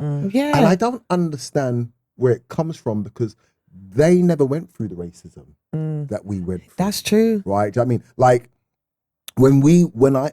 listen, I was a teenager in the 80s. So it was so weird. It wasn't cool to date a white person when I was a teenager. I mean, some of us did, but it wasn't the cool thing because we were raised, we just saw Roots. Yeah. Like Roots came Yeah. on. Yeah, we saw right? we saw all of it. them. Yeah. Everything, yeah. So we had to kind of keep it still, you know what I mean? That's still right? pro-black, yeah. Now, as we got older, if you dated other races, that's fine. But what we had initially was the love of our own culture first. The same way that every other race loves their culture first. We Yeah. had the same thing.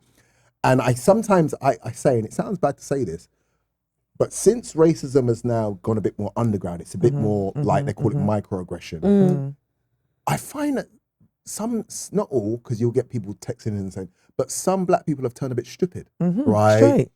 Because there's no longer a plight, right? It's like you're a rebel without a cause, right? Because, so, you know, if you think about guys beefing each other from different postcodes and it's a madness. When I always say it sounds mad and it sounds like many moons ago, but the 80s and the early 90s, I always say was the best time because as a young black man, white man, doesn't matter growing up, yes, there was racism, but racism was in where they were. You knew not to go through certain areas. Like Bermondsey when I was a kid was a no-go. So, but there was no reason to be there, right? Do you know what I mean? Right? But black people would see each other and we just know that you're cool because we wanted to be unified just because of circumstance. Yeah. Right? We wanted to be unified. If anything happens, we have to stick together. Yeah. I went to school in Rose Hill, so I had to go through Mitcham and go into Sutton Rose Hill, which is it was techie, right? So you find that black people would just see each other across the road, you know? Yes, king, right? Do you know what I mean? Because and we would call each other king. You're either bro or king. Because I don't know if you remember, we used to wear these chains with the African emblems. Remember that, right? So we were very much about, even though there was a point where you would say that Africans and Caribbeans didn't get along, there was a period, right, especially in the early 90s, where Caribbeans were wearing these African emblems. Because we Definitely. You remember, we were proud, like, right, we're African and blah, blah, blah. A lot of Africans wouldn't remember that time because they're too young. So they would just think, oh, you was always cussing us. Like, no. There was a period where we didn't know no better. But you see, like the late 80s going on 90s, we were weird. Everybody had the African emblem. It wasn't a Jamaican emblem, it was an African one. It was. Right? Do you know what I mean? And we're walking through and we go, yes, king. Right? Do you know what I mean? And there was a togetherness. So you could go to certain areas, even if you was from South coming up here, yes, king, because we had that. But then when the racism wasn't so in your face anymore, it's as if we started to turn back on each other and go, I don't like you. And it's like, but what's caused that? But that's why I feel like those things are put out there in the atmosphere. Yes, because we went to all dayers and everything, and everyone else.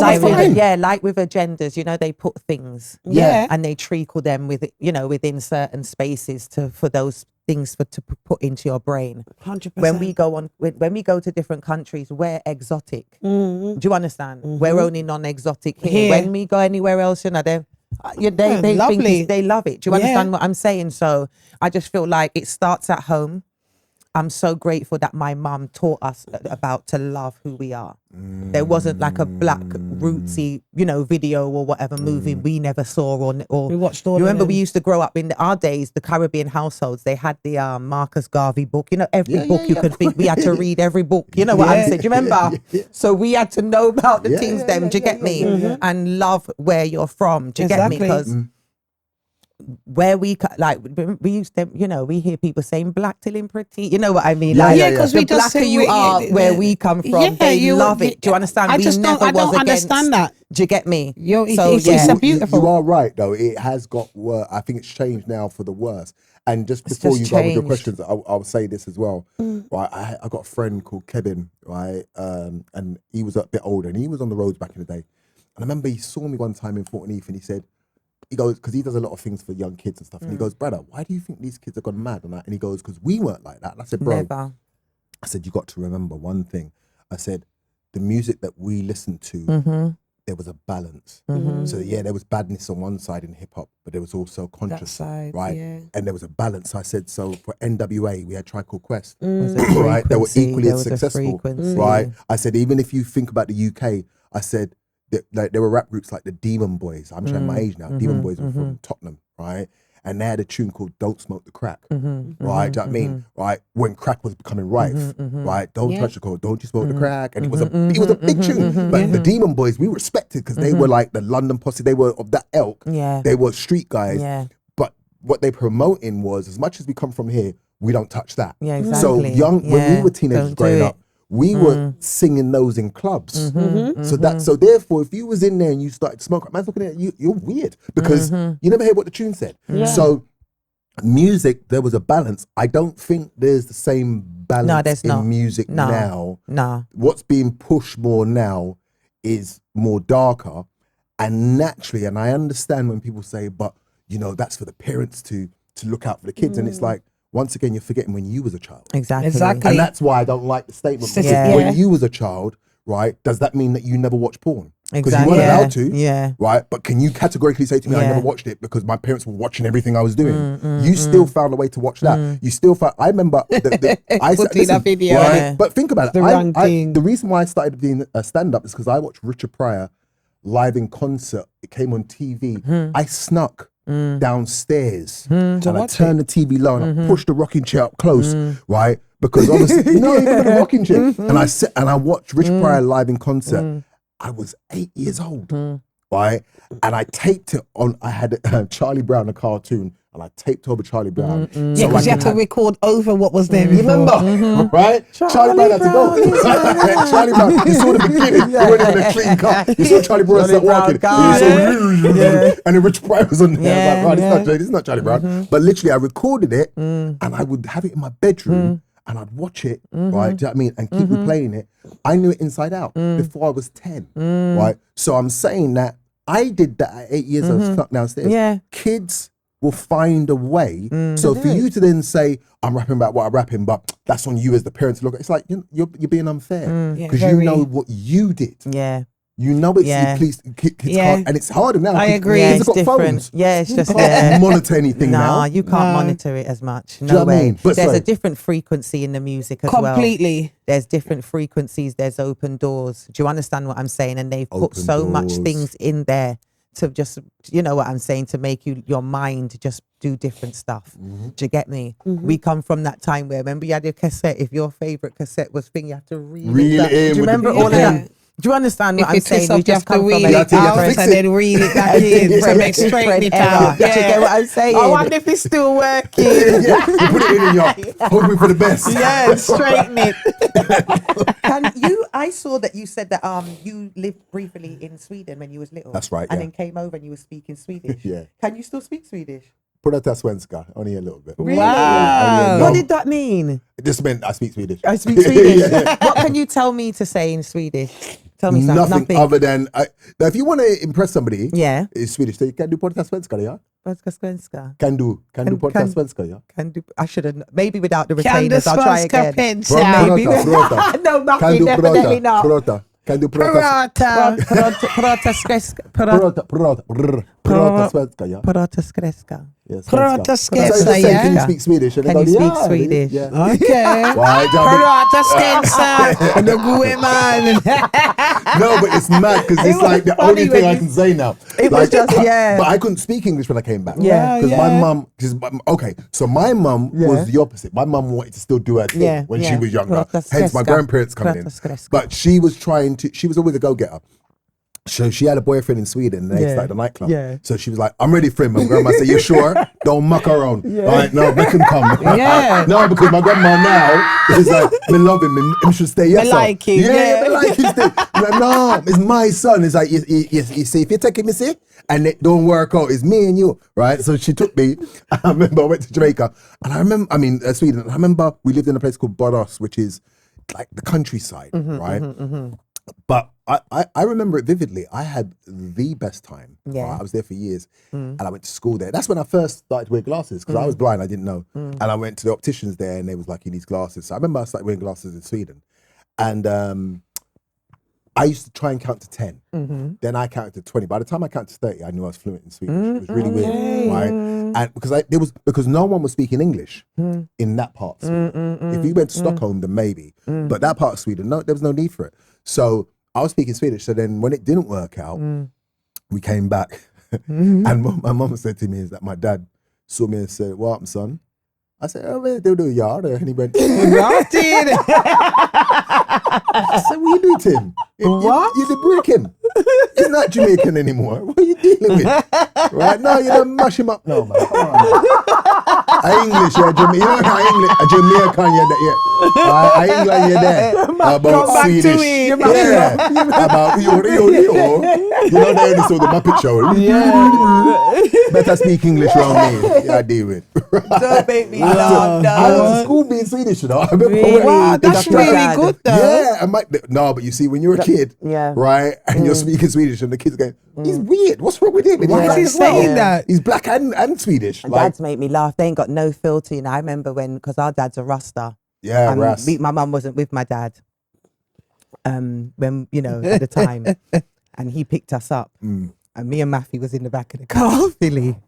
And he was like, I want something to eat and I want to go to the chip shop or something like that. And he was like, yeah. And he was like, what do you want? And he was like, sausage and chips. And he looked at us, what? Sausage? He created the biggest judgment. He nearly crushed all of us in the car. You see, when we went sausage, and I think we was in sync as well. Sausage and chips, what? First of all, let me tell you something. I think he went back to my mum's house. You know, like the cuss so because he was giving his kids Trenton. Do you know the ones there? Big speech. We got the biggest speech about what pork is, where it comes from. He told us everything was bad about pork. Yeah, he couldn't even go to the shop. He had to go back to where they started from. Listen, he did. You see, he brought us back. He did that. He quarreled with that. Pork. Yeah, David. What do you miss about those days, though, from them days to now? You like like how we got social media now, even like with acting, stand up. Is there anything that you like, you really miss? I miss, it's going to sound very broad, but I miss the innocence of those times because we weren't privy to everything. Yeah. Right? Like I say, not everything you see you must have. Yeah. Because we wasn't privy to everything. We was able to grow into things at the time that we was meant to, if that makes sense. Right? Like for instance, kids now can just go and watch a movie and blah blah, and it's an 18. Back in the day, we used to have to fake our ID. We did a for lot. 15. I remember when Nightmare on Elm Street 3 came out, and it was a 15. I had to fake the ID, and they were vigilant. You know, like the guy on the bus. They were vigilant, looking at it. Yeah. Like, did you scrape that off? Yeah, like you're not 15. You're not. Yeah. I'm like, no, I am. Yeah. Right? They did. But it was the innocence that I missed. I remember coming out of the cinema watching Superman 1 and jumping off the steps because as far as I could say, I could fly.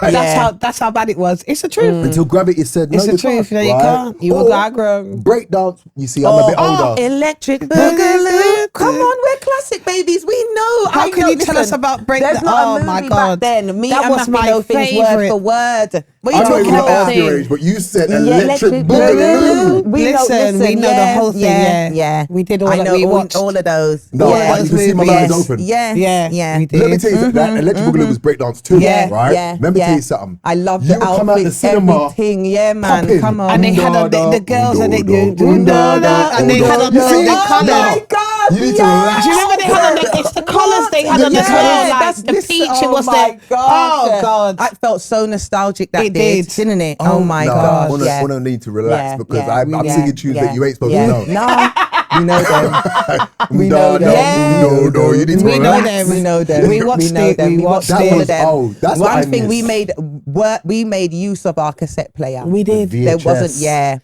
We saw everything. We did with the movies, but that's did. what I was coming to. Like, I remember those times, and big people time was big people time. Yes, it was. Little people's time was little people time. There Yeah, was yeah. adult clothes shops, little kids clothes shops. So You there have was to take off your put on your playing out clothes. right. So These I kids just now- feel like that line We have a church because everybody's accessible to Yeah. everything, and we all wear the same things. We all do the same things. We all watch the same things. There's not Individuality. Yeah. No, It's missing.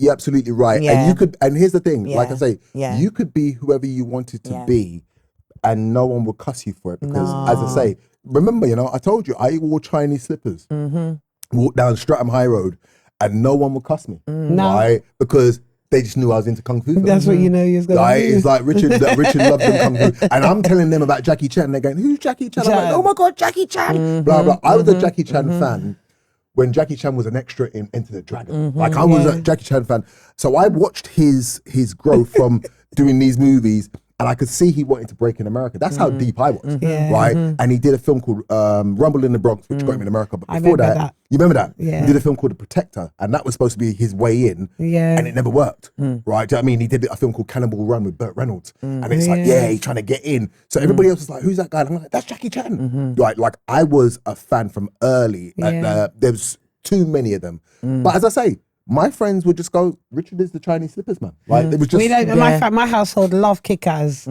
There was their movie. Yeah, we love Kick-Ass. Oh no, The Last Dragon and all of those movies. Yeah, come on. man. People don't know about the Last Dragon, you know? Bruce Lee, right? Yes. Yeah, And you have to fight the version. guy, the black guy with the afro. Yeah, the glue. Yeah, I know. Yeah, who do you wish to fight?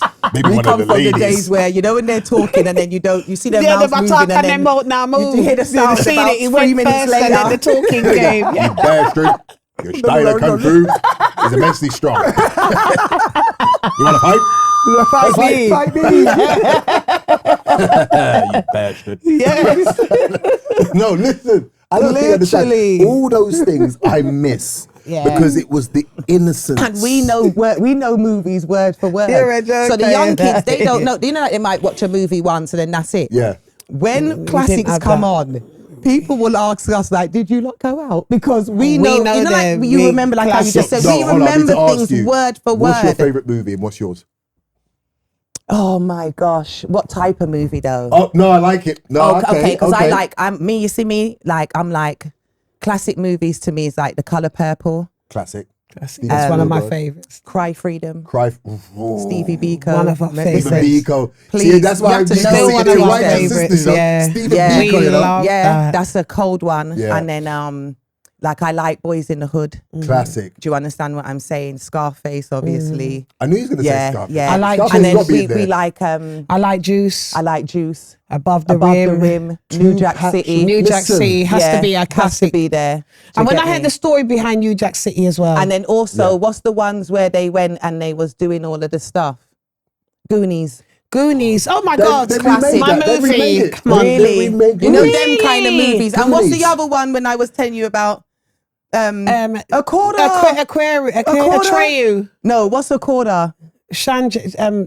What's the Sinbad. one? Sinbad. Do you remember Sinbad? When he the was man fighting and he with had the river and he skeletons? goes, on the river for there beyond, Beyond, on the beyond. yard, on the land of No, Olympia. you know what I thought when you said that? You know what I thought of? Clash of the Titans. Yeah, Clash of the Titans. Don't play the Clash of the Titans. you know? Every Christmas we had to watch Ben-Hur at my grandma's. Yeah, we as had well. to Remember watch that it. long Ben-Hur. movie when he was on the Ben-Hur. horse Yeah, at we the did. end on the That's beach? like a 3-hour, 4-hour film. like- Yes, it was. It was. Ben-Hur, It was you a have to long watch that in watch. segments, you know? And we had to watch it. We We have to had watch to it. watch No, it. those That guys movie had some there. old And school then we've upbringing. seen every Sting from Yeah, Come we Up, watched because we're Sting like to a musical background. Wait, so what Sting? I actually every went to Sting. one, but Every I remember, single I remember one. the, what we was the remember one? from think remember that's- White Man Dominic from when Dominic was on there. Yeah. Weng Weng and them. Yeah. Miss Lady G. What is When it? Sprag, when Papa San, all of them. Shabba Ranks landed on the with the helicopter. Yeah. No, One of what's them. the one with Remember when Super Tiger Cat and was Ninja Man? Was it Ninja Man? Yeah, Ninja Man, and he was- And he pulled out his strap. Tiger was hiding When behind. Super Cat pulled out his strap. Yeah, I remember that. I remember I had Yeah. that on video and they Yeah. put the red cross. Yeah. Yeah. Because they were dashing things on the stage. And Mercy And Lex say, was a "Yo, quote. They get shot in High Road. next person. Next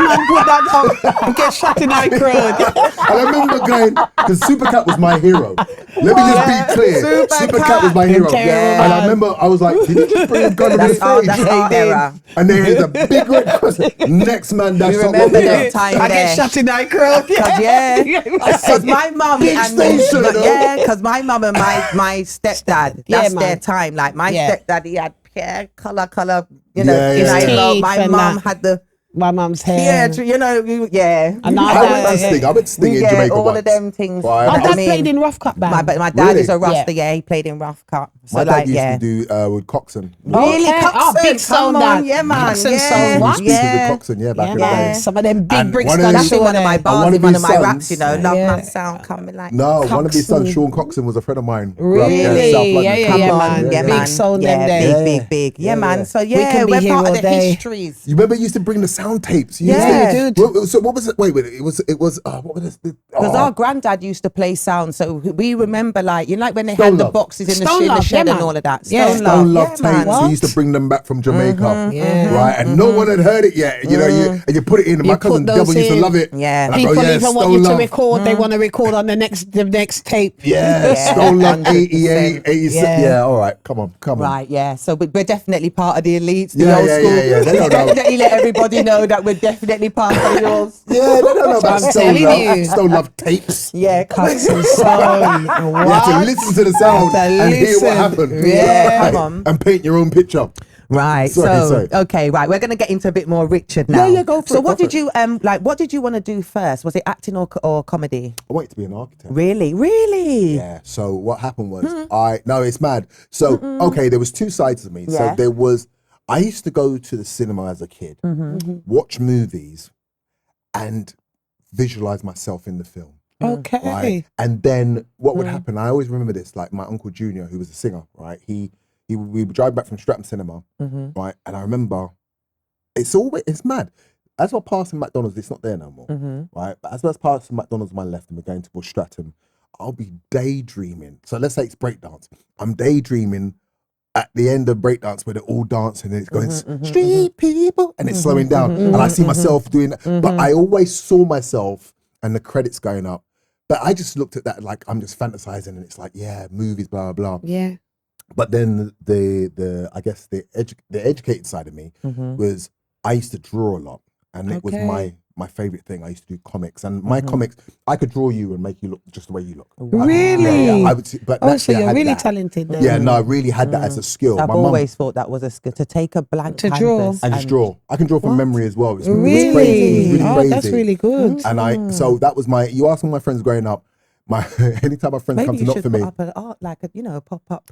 You know what? I'm going to do, I should start you drawing know. again just to show what I used What to can do. I can do? Yeah. What I can do, because I stopped because obviously my career took me a certain way. But prior to that, I got an A in art. I was always, art was my expression, right? So, and I used to hustle. So I would draw comics and my friends would pay me to read the comic, right? I made a little 5-10 pence, blah, blah, in school, right? So what it was that I then went for a careers meeting. Now I'm going for my, it was O-levels and going on to my GCSEs because it just changed that year. And they said, so, the careers person said, so what do you want to do?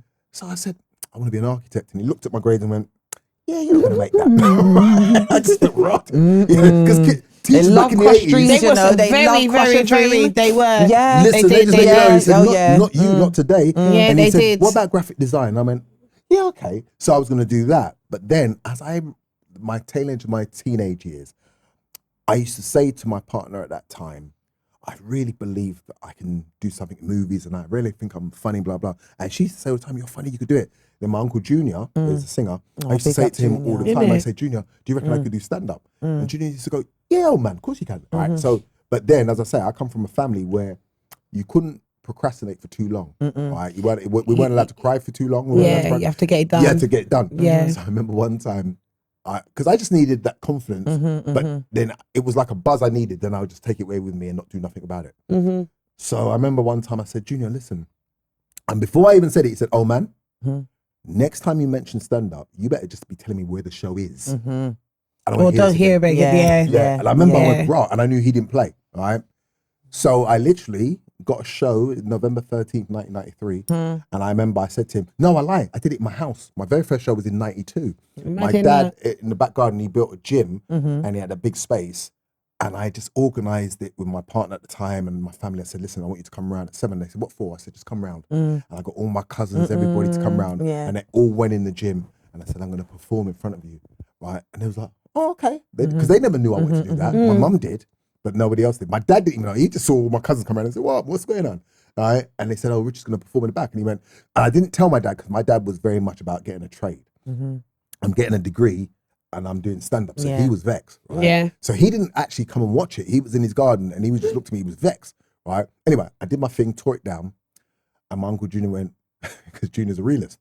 I goes, what do you think? He goes, you was amazing. Now you got to make strangers laugh. Right? He goes, that's the next step. He goes, don't call me until you do that show. I got the show, tore it down, and I thought it was by fluke. I literally, I tore it down, but I thought, because remember, I've kind of got nothing else to go on. So I'm just thinking like, that's a fluke. So they asked me to come back again. I came back again and I did all new material, killed it, and that's when I knew I had something. So the educated side would have been a graphic designer, but luckily my comedy career took off, so I started to follow my dream. And I think it's one of the hardest things to do is stand-up comedy. It is very hard. I feel like to get the crowd to engage is one of the hardest things. But it's how our brains are wired. It sounds, because I'm not going to take away from what it is we do. It's extremely hard. But what comedians don't admit is that our brains are wired that way. Right. So, you know, like, you remember when you was in class and they might be a subject that somebody was just really good at, like that math or whatever it is, and everybody else is like, right, how did they know it? So it's because their brains are wired that way. So to them, the teachers ask them a question, they go, blam. All right. And sometimes they don't even know how, but it's because their brains are wired that way. Yeah, right? I hear you. So it's like, so everybody has a gift, right? So what you can do, another reason why my humility is that I understand the gift I have is because my brain is wired that way. I have worked to make sure that I utilize it properly and I enhance in it. But I didn't start with nothing. It was in there. It's in there in the beginning, right? So so that's my gift. That's God's gift to me. So the same way, right, whether it's presenting or whatever it is, it comes because you see, like I see, for instance, both of you when you're doing this prime example, because obviously I've been on that side of the fence. Yeah. And I'm watching. And you do it very, very, because you would bounce, but you do it very casually where I see when you look at your questions, but you do it in a way where you would easily miss it, right? Do you know what I mean? And like, and you're able to also, and this is something that podcasters, I see a lot of them are not good at, but once again, I don't say nothing, is to be able to throw the question and just listen. And then take from what they got and then be able to go to the side with what they heard. What you find sometimes with podcasters is that they like the sound of their own voice, right? And they don't even realize it. So they've asked you a question and then they start over talking you. And then you find that the person that's watching at home is annoyed because they never got the answer. Right. To hear what the person said. Because that's why we're watching, because we want to hear what that person had to say. Right. And there are some that I've seen that are really good. You're one. I tell you who else is really good at that. It's Pound Sterling. He big is. up Pound. Right? Pound's my boy. Yeah, big up Pound. It's my boy. Winners Pound talk, knows that I've got a special relationship with Pound because he was the first podcast I ever did. Oh, really? Right? Yeah. Right. We got Doug as we've always had that. Like I've always said to him, I'll come back on the show Big up Doug, when I've got something to sell. And he was like, cool. But he will actually, in fairness to him, he will always check in periodically. Bro, just checking in to see how you're doing. Like he will actually text me or phone me and like, oh yeah, cool, bro. Or you will do something and I'll go, brother, that's blah, blah. Right? But what he does, right, and I'm not discrediting anybody because I don't want to get into no wars about stripping. No, definitely. Just giving someone their If flowers. you watch Pound will ask you a question and sit back and let you answer, right? He is like that as well. No, but you guys do the same. It's a skill because naturally, because it's your thing, you naturally, as a part of you that wants to speak and make it about yourself because it's your thing. But what people at home want to see is how you engage with the person that's in the chair and you get the most out of them. And how you get the most is by listening. Because sometimes you'll ask them a question, they go, oh, I didn't know you were gonna, and they can't believe, right? Do you know what I mean? So they want to indulge. And then when you see them whining, then you're able to go, and on that point, right? So now it doesn't feel like an interview. It feels like you actually took the time to know who I am. And now we're just conversating. 100%. And so you do that. This is what I've noticed. And I think that you can tell that's the way you're wired. You're wired to go, I don't need to do nothing because this is my show already. So tart man. Right? Does that make sense? Yes, right? it does. And as I say, that's what I see Pound do. And I said it to him at the time. I said, you listen, right? And people at home, maybe they don't say it to them enough, but people at home get frustrated when maybe a good question's asked. The person goes to answer it and then the person talks over them and then you find that the question never gets answered. And they're at home like, oh, because especially if you watch it back, because obviously as I'm growing in what I'm doing, there has been times when, you know, like myself has even, you like said something when you couldn't just, you know what I mean, sit back and then you're like, oh, I wish I did just, you know what I mean, just give a little bit more time. But you know what I mean? Because I think like as well, like with this podcasting thing, what we're all doing. So, you know, like with certain news, you have to be a journalist or something. A lot of us are coming into it. I feel like it's a lot of therapy for people. They just want to talk themselves, you know. Do you know what I mean? Like it should just be you and the camera. Don't bother interview nobody because, do you get me? You just want to talk. So just talk. Do you get what I'm saying? More vent. Do you understand? it's just an event. No, talk. Listen, You know what I it's the mean? truth. It's true. That's very true. Right. Make it come 100%. out. Say it, And just talk, man. See the camera there. Just talk. Very true. Very true. But you see, because what the business we're in, and that, first of all, that's what I'm saying about the natural thing you have, right? And I know what I have naturally in terms. Yeah, definitely. But this business will out you because remember, you know, it's you and a camera, and sometimes it's easy to forget that on the other side of the camera is a plethora of people. Right? Because we're in here, so we're kind of making the jokes amongst us. But once this goes out, the jokes are no longer amongst us. You've now shared that with a load of people. With a load of people. And because of the internet, it's the world. 100%. Right? You might not think that you're reaching these places, but there are people in Jamaica that say, I watch. There's people in Africa, there's people in America, right? Because of the internet, everything's merging. 100%. So that's why it's another thing. You see, like when I said to you earlier, when you said about the thing you fixed about yourself. Yeah. And I said, this industry would do it to you. Yeah. If you want to be successful in this industry, you have to care about what people see from you. If you have the attitude like you can do that when you're out there on business because it doesn't affect, it only affects the people around you immediately. 100%. But once you say to yourself, I want to be recognized further than my demographic here, right? Then there's a responsibility that also comes with that. And don't get me wrong, everybody's got their own way of being in this industry, right? But take it from a person that's been successful for the 33 years. Facts. Right? Even when I fell off, my name was still strong, right? And like you say, you don't really hear people say anything negative about me. No. And it's because I call it a blessing, a curse, but I want my people to win. Yeah. I've always had that attitude. I want my people to win. So like another person who I big up a lot is Clue, right? Big up Clue, man. Big up Clue, yeah. I episode. messaged Dope Clue, episode. right? I was actually a fan of Clue when he was rapping, right? Yeah. Right? But we didn't know each spoke of other. that. We knew the same people, Yeah. right? But then I watched him on YouTube, and I watch him a lot. And Clue's thing is that he's able to sit in front of the camera and speak about something, but have you in absolute I know. stitches. Yeah. And I don't think he knows how funny He is. Because right? he's not even laughing when he's doing it. No, he's being dead dead serious. And the thing is, With he his cup of times the tea. cup, you know. Yeah. You go, Yeah. Yeah. And you do the cup, and you Because go. there's two types of funny, like some people are funny, they can say a funny. Yeah. And then some people, they are just They are funny. the funny. Like the Clue way is they hilarious. do things, the He way they is. react to something He's is funny. just funny. Like He I can't is. tell a funny joke, He you know. is. All But the way I sorts will of do things. something something is will funny. make you laugh. Yeah. Do you understand what You I see, mean? that's what Definitely. you two have that same thing. That's the same thing I'm saying that Clue has, where Clue is like, I watch him, and sometimes I will message him, I'll DM him, and I go, bro, and it's sometimes I feel weird because it's late. I watch it and I DM him and I feel like I'm mad. But I DM and I go, and I voice it and I say, bro, Yeah, he's funny. you had me on the floor. Yeah. And I said, you should do stand up. But really, what I'm saying is when people, Clue doesn't realize it yet fully, but people watch Clue for his interpretation of what's going on. Yeah. Because the way he's going to saying do it, Exactly. he's got sayings that he's been around, 6-7 months? We said it to him. And he's already going, it's I over, said buddy. it to him. We said it I to him on said the it to him, show. Richard. I said All it to him. sorts I of said for you. things. I He's said got- it he's takes got ages loads- for he's people got to loads.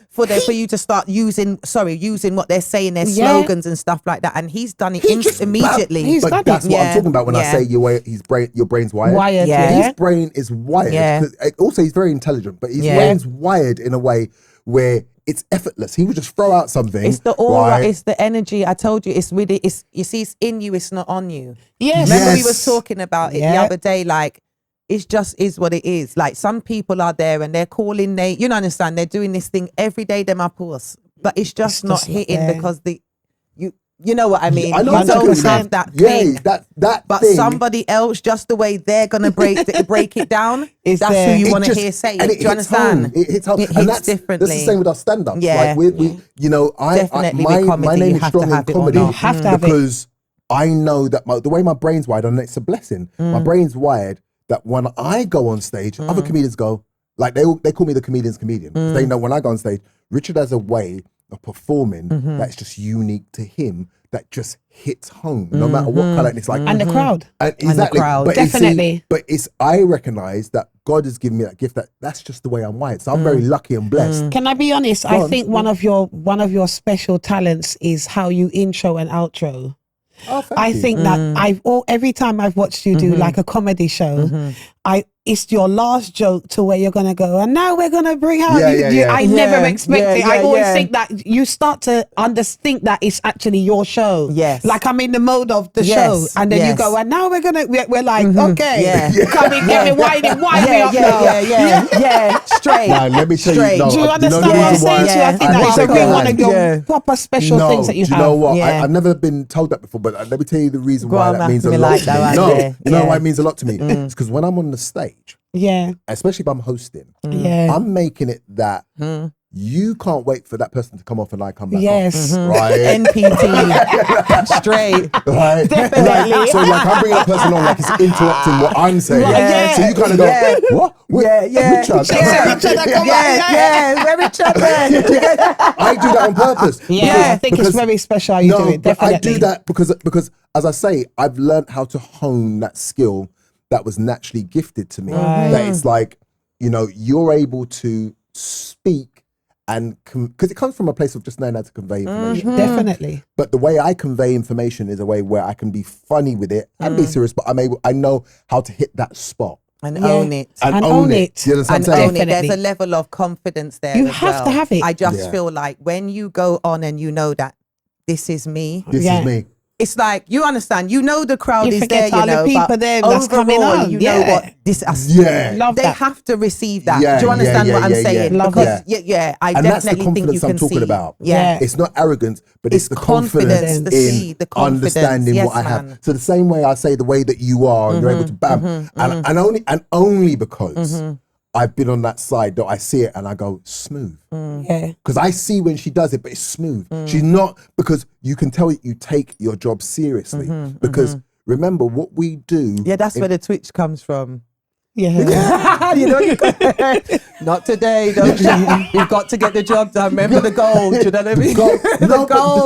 No, but you see, that's so important because you know what stops us, especially as a people. Yes. Because we've come up the way we've come up, right? Sometimes what we do is we allow our ego to block our blessings. Right. Because, and I don't want to separate again man, about white and black, but spill. being black, right? The plight that we wake up facing every day can naturally bring on this thing of like, don't test me, and it's that thing. Not today. So what happens is when you're on screen, I'll give you a prime example, right? There was a movie, right? And in the movie, this young boy has got this part in this role and he's acting in a series, American show. So the black director, right? The boy was doing really well. One day the black director said, I've let you get away with it a few times, but no more. So the boy goes, what are you talking about? He goes, no more, right? So you kind of was going, what's he talking about? So then they did the scene again and the guy did it again. But we the audience at home don't know what's happening. He goes, you keep on doing gang signs, right? And it was so weird because then when he watched it back, you saw him, he was like, maybe he's talking to mum, yo mum, I hear you mum. And he would do something, right? But not realising that he's But doing it no, so he's doing conscious. it, he's doing it he's doing it purpose because he needs to show the people at home, I'm still down, right? So even in his acting, and it was so weird because when I watched it, I was like, oh my God. Because when I was coming up, I remember I used to talk about keeping it real. Right, especially my comedy, like keep it real, and I'm from South and blah blah. But when I really checked what I was doing, I'm doing it for the man them to make them look at me like, right, he's still down. When really it's like I don't need to do that. You can hear the way I speak and know that I come from somewhere. But sometimes what we do, and as I say, we can now put it out to a street thing. But I'm speaking for my people because you know where we're coming from. See, so you see, like you won't have it, right? You would do that on screen, right? Because there's a part of you that's like, I can't let people see me and look like you're having me up. And there's nothing wrong with that. There's still, right? but still, you see what I'm saying? But there's a part of us now that you say, okay, I've had to rethink some things, right? That's what we need to do because sometimes we it's like the freeing part that white people have is that they don't need to worry about being looked at a certain way if they just free. But black people, we still have to maintain a bit of like, I'm not an idiot, you know. Yeah. Even in presenting, even in acting. When I did EastEnders, and I remember they said to me, we've got a great storyline for you. So now this is where but you'll understand this. This is the black and white thing, yeah. So the white producer, Richard, oh my God, got this great storyline for you. Oh my God. Because now obviously people are really starting to like the character of Vincent, but there's still a mystery as to what Vincent's about. We're gonna make you a grass. Wow. That's how he sold it to me. Yeah. I did. No, but hold on, you gotta see this part. But I know when what he you said I'm mean. gonna make you a grass, he went, I know. Yeah. like he's Because saying, culturally. Yeah. like he's saying to me, Yeah. do you see it? Do you see it? Right? And so the black side of me is going, I can't do that. I can't do that. Right? Yeah. But the EastEnders side of me is going, no, I totally get it. And he's going, oh my God, so what we're going to do, we're going to do this big reveal where you say, I'm a grass, and you really, Richard, you've got to sell it, okay? You got to sell it, you know? And you work for the police, okay? Oh my God, I'm driving. So let me tell you something, I got home, right? So this is just after I did a scene where I knock out Phil Mitchell. So I'm feeling victorious. The man them, zoop, zoop, everywhere I walk, zoop, zoop, zoop. Knock off Phil. You see there, Richard, met them nuts there. I had a pass everywhere. Stonebridge Estate, no matter where. Come here, man, what are you doing? Knock out Phil Mitchell, you know. What are you doing? Anything you want is an house. You know what I'm talking about?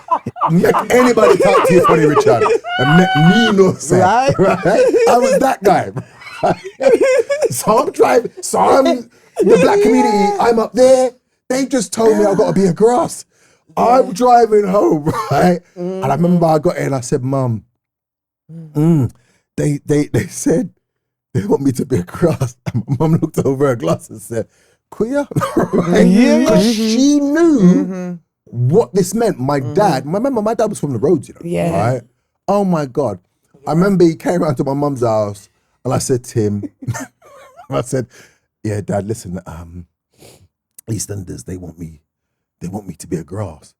He said, a grass? A fucking grass? Why? I said, what? Sure. He goes, I knew it, you know, when you knocked out Phil, I knew said they were going to get you back to that. Right? And I said, but Dad, they wrote that. Yeah, but they had to get you back.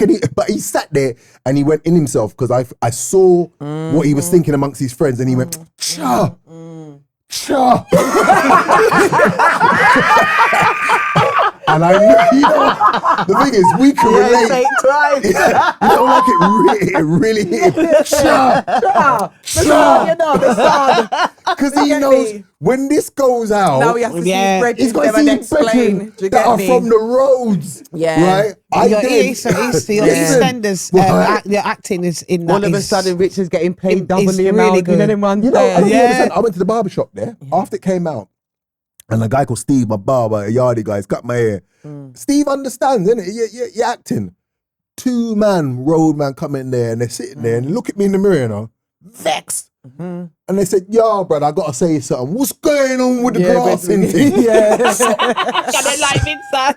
No, but it's the way they was looking at me like this, right? So I said, brother, I'm acting. No, brother, it's only true say we know you're not like that. But man's vexed, you know. And I said, yo, but that goes back to my thing of we feel there's a part of us that when we're on screen, that we still have to represent. And we got to rep. And you're actually acting. You're acting. Or you're presenting it. And I think it's more freeing when you're able to let go. And go, I don't need to do that for you. Right? You know where I come from. You know my stock. Right? Do you know what I mean? That should be enough. 100%. Right? But we're victims of that. Yeah. 100%. 100%. We are. Definitely. We are. Isn't it? I agree with that. 100%. Because any little thing we're like, yeah, man, no. I had to learn not to. Everyone's like, I had to learn not to do that. I had to learn not to do that. But it's a great thing that you're even saying that. Yeah, I had to. Those are the things that will make you win in this career. Because remember, you know, what you guys are building something. It takes, for me, it takes one audition to get that role. For you, it takes one moment where everybody goes, Oh. Rah, who are these guys? Yeah. Yeah. And once that happens, this is the other part that they don't tell you.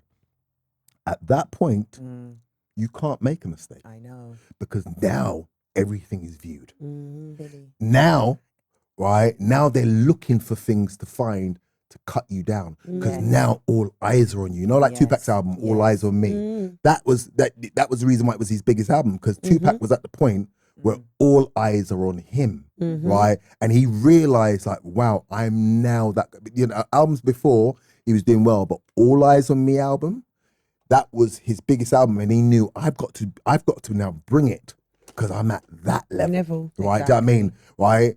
So I say that, and to you guys, and I say it to people at home that are doing their thing, podcasting, whatever you're doing. Enjoy these moments where maybe you're not at that level yet, but at the same time, try and get yourself to the point where you're ready. Because sometimes we ask God, you know, we say, I want that success, and God says, you sure? Because remember what you are, right? And then here's the thing: in some cases, he doesn't give it to you because he knows what you're meant for is more. But other people might go, take it, or are you even ready for it? Because here's the other side, right? Maybe it's not God that blessed you.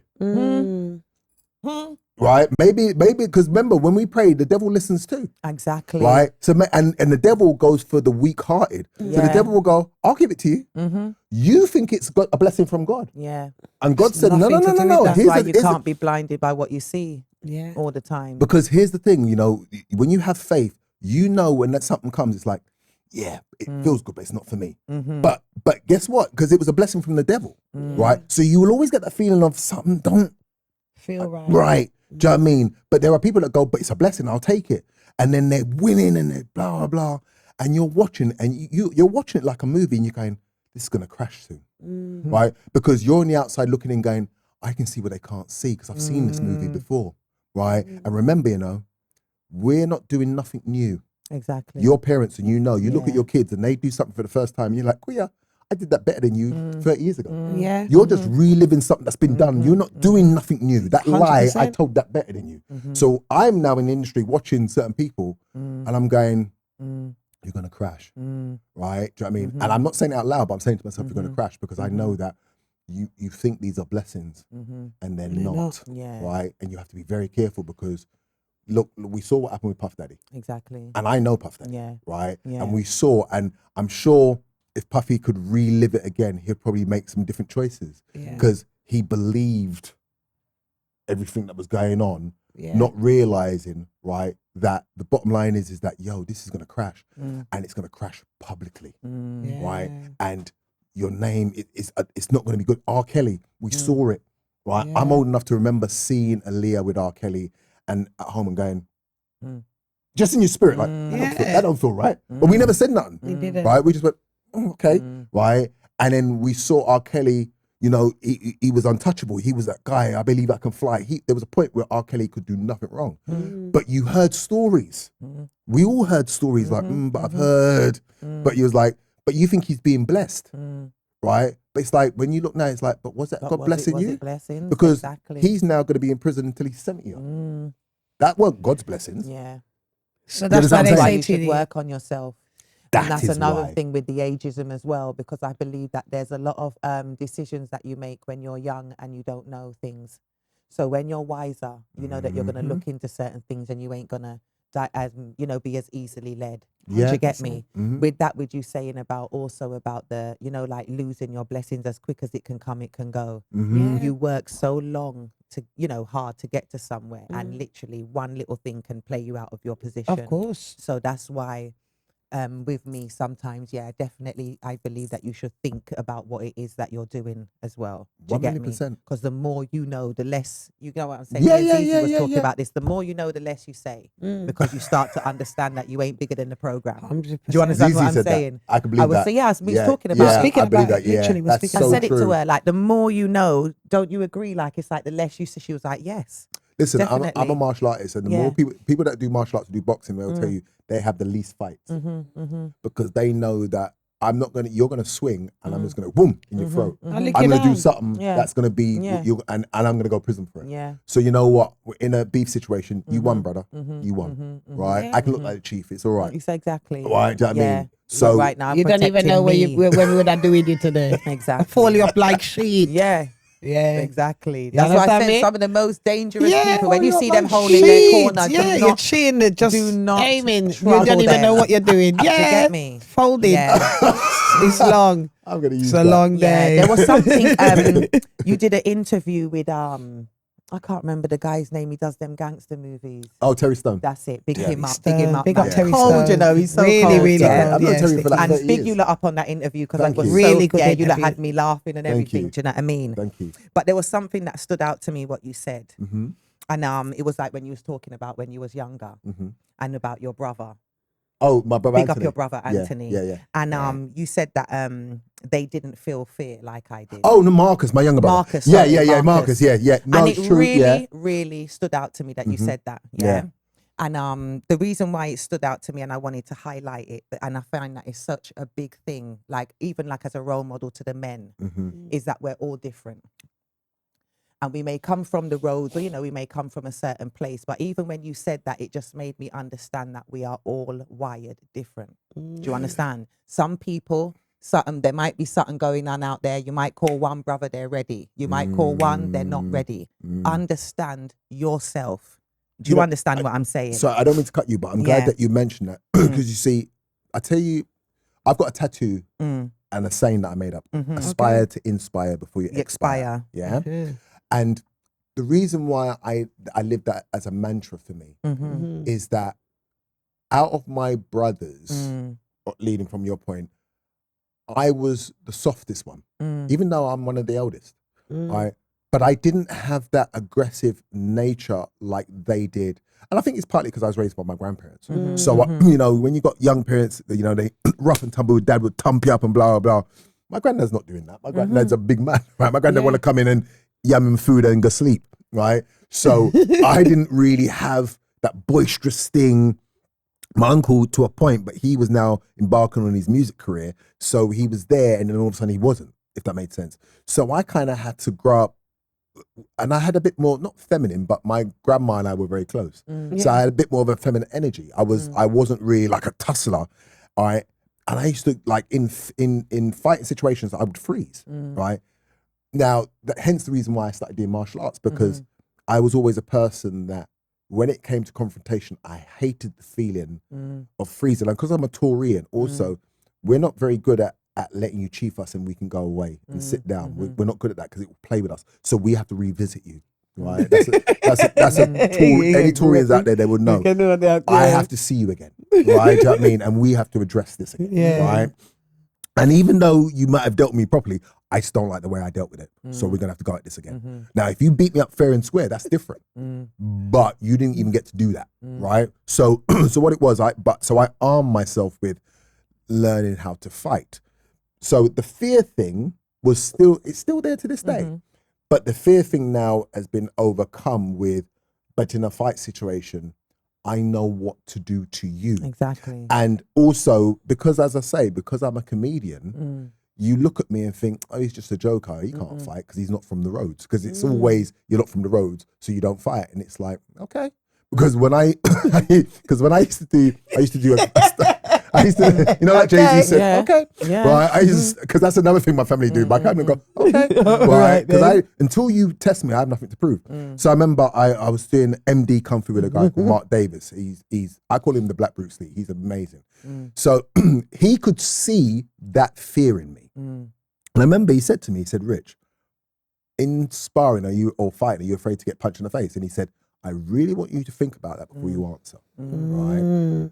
And I said yes, and he goes, I'm glad you said yes. He goes, because 98% of people in fight like this, because they even though they've got the heart to go in, most times they're swinging and they're not even hitting the person because they're face. right. Do you know what I mean? Because there's a fear element I'm going to get hit, and he goes, so now I know where to work from, right? So I remember the first part of the training.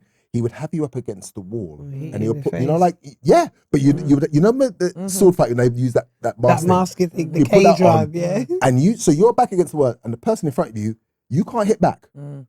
He's just got to thump you up in the face, and you got to try and move.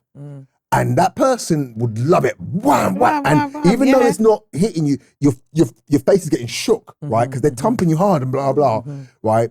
But also, you weren't allowed to come away from the wall. So he's making sure you have nowhere to move. Yeah. And you got to, he goes, but with time, what would happen is it sounds weird without getting too deep, but you're watching the body. So if a person threw that, and not unless they come back and do it again, there's nothing left. So you know this side's coming.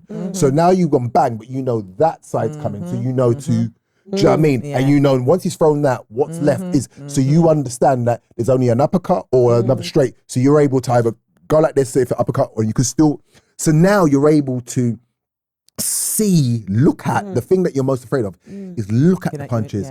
Because once you can look at the punches, you also can see where they're where they were meant to hit, where they're not gonna hit, because you can see it, right? Do you know what I mean? So if you watch boxers in real time, it just looks like they're going really fast. But boxers understand the science of you've thrown that, so there's only so much left on that side. And boxers have to understand if they're gonna have an opponent, you have to watch. They usually watch that boxer. Yes, it's exactly. Like they have so they to know what they've got. understand how your style of fighting is, so you know what to do. Go. And footwork's another thing. So you watch all those things.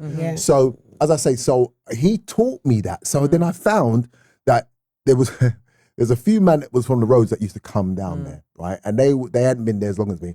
So without him saying it to me, he'll go, Richard, spar him, all right? And then he will go, take it easy on him. And I'm thinking, him, right? Because, but this guy looks like a monster. But what I didn't realize is he was saying, you don't even realize the level you're at now. Exactly. So he would go, take it easy on him. Yeah. So I remember this one particular guy, and if he's watching, bless him, because if he's still there, he's amazing now. So I remember I'm sparring and we had to box. So I remember he looked like I know on the roads he's a mean dude, yeah? So he's like, but I could see in his face, because I was so calm, I could see the fear on his and it was so mad because I didn't expect to see that. No, but I'm telling you, it was so mad because he could see, because I'm comfortable and I'm kind of just doing little things, and I could see he was, and I went, oh my God. So, and my tutor, Mark, was the person that is like, you got to thump him, right? So when Mark's not looking, I actually heard myself say, I'm not going to hit you, I'm just going to place my hand there.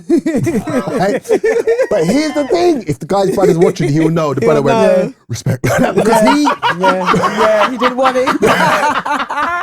But trust and believe, on the road, he's a different brother. But it's me and him, and you can see him, just the way I'm moving, you can see like, right, he kind of knows what he's doing, because there's no fear in my face. I'm just looking at him and I'm sizing him up, seeing what he's got. And I went like this, and just the way he flinched. But if my instructor's looking, I'd have to hit him, right? But every time, and Mark would know this, as soon as Mark turned his back, I'm not going to touch you. So what I'll do is I go, I could have hit you there. And I go, I could have hit you there. Because I'm trying to make him learn without the fear, right? Just pay attention, right? But then when I walked away, I realized, oh my God, I've come that far. Right? Where now, him up a couple times. So now I'm looking at certain brothers, and I don't care how mean or whatever, it's like, you don't know what I do. I've been doing it since I was 13. I'm 53 now. Right? Do you know what I mean? So I'm not saying that no one can beat me up. Of course they can. But I understand the fight, the size. It won't be an easy fight for you. That I can tell you. I can promise you that. Right? Right? If you come at me and you just think you're going to swing, it'll be over very quick. You've got to know what you're doing. Right? Do you know what I mean? And even then, you've got to know what you're doing. Yeah. Like it's over, buddy. Right? Do you know what I mean? And even when I started, so I went back to Taekwondo, and I'm sparring guys that are higher belts than me. Right? And even when I'm sparring them, they're going, "Yo, take it." I'm sorry, because I'm sparring the black belts, because they've got. So I'm known as the guy in Taekwondo. He does Muay Thai. So they're going, So I'm coming at them. But Muay Thai is very hard. No, Muay Thai out of all of the stand-up I think that's one of the very hard. Yeah, big up Tony Kaneki. Tony Kaneki. Right, elbows and knees, and it's very. You know what it is? It's where you're training on your body. But also, martial arts is a self-defense. So. Whereas Muay Thai is not self-defense. No, it's not. It's offensive. So if you watch them, they fight until somebody drops. It's a lot, because because Tammy does judo, so I think that's about creating space, distance. No, okay. So which one's the one where you? Judo is one. The reason why I said judo is really good, especially for females, is that let's say a man gets a bit too touchy, right? What judo does is that once a judo person puts their hand on you, right? Please believe the best thing you got to do is try and rip away and run off. Yeah. Because judo, they will flip you. Yeah, they will sometimes choke flip you out. some big boys. There's a lot of those. Yeah, But with the Muay Thai though, I feel like your leg strength. You had to keep this thing. When he was like going up, you had to keep doing it. Yeah. Afterwards, my leg was like this low after, you know, and your legs starting to go lower and lower. It's a training because it's so hard. But I say this on your point though, right? And but what I try to show young, especially black men out there, is that not everybody is wired. Not everybody's gangster. Right? And sometimes what we do, especially when you're young black boys, is they so badly want to be accepted by the gangsters, by the bad boys, and whatever, that they will put themselves in problems. And I did a talk in a prison recently, Fossway Prison in Leicester. Through Margs, we went up there and we did a talk up there. Right, Margs and Cyril Levine, comedian, we went up there and we did our thing. Let me tell you something. So we're in a room about this size. There's about 30 odd inmates in there, and we're doing our thing. The back row, you could see the man them that are L plates. They're nothing's changing them. Right? You could see in their eyes like they're just like, and they're comfortable. Right? I'm not saying they don't want to come out, but they're comfortable. Then there was a few younger boys, and I'm looking at them, and I really felt sorry for them. Because regardless of whatever you did to come in here, you made a mistake. Because now you're amongst the real animals. And I could see it in them. There was one guy who was sitting at the front, young boy. This room, let me tell you something, this room was hot. He had a big coat on, he had gloves on, and it was just so weird because everybody else had jumpers or t-shirts, and he had this big jacket on like it was raining, right? And he's sitting there. So I'm busting my jokes and he's smiling, but he's trying to act tough. So I said, brother, they've caught you, you know? You've been caught. There's no need to act tough. You're in prison now. That's it. You're going to do time. All right? So he started to laugh and blah, blah. But I could see that he was still trying to be tough because of the environment. It wasn't me. And because then I had to stop and go, but when I leave, he's still got to turn around and face this. And I'm not saying, if he's watching, if he's able to watch this, I'm not saying that he can't handle himself, but you could tell the tier system. You could tell the man them that you don't want no problems with, and you could tell the younger ones that want to be accepted by them because it will be a madness if I'm not. And I thought to myself, you can barely handle being in here. You can barely handle, but you're sitting, the guys, if you saw the brothers that were sitting behind, and they were cool with me, you know, but you could see one of them had these, I call them the crazy eyes, and he was sitting there, right? And he was like, and his eyes told me, you're meant to be in here. One other guy, he's from Northwest. The last thing I'm gonna say, let you go on. One guy from Northwest, big him up.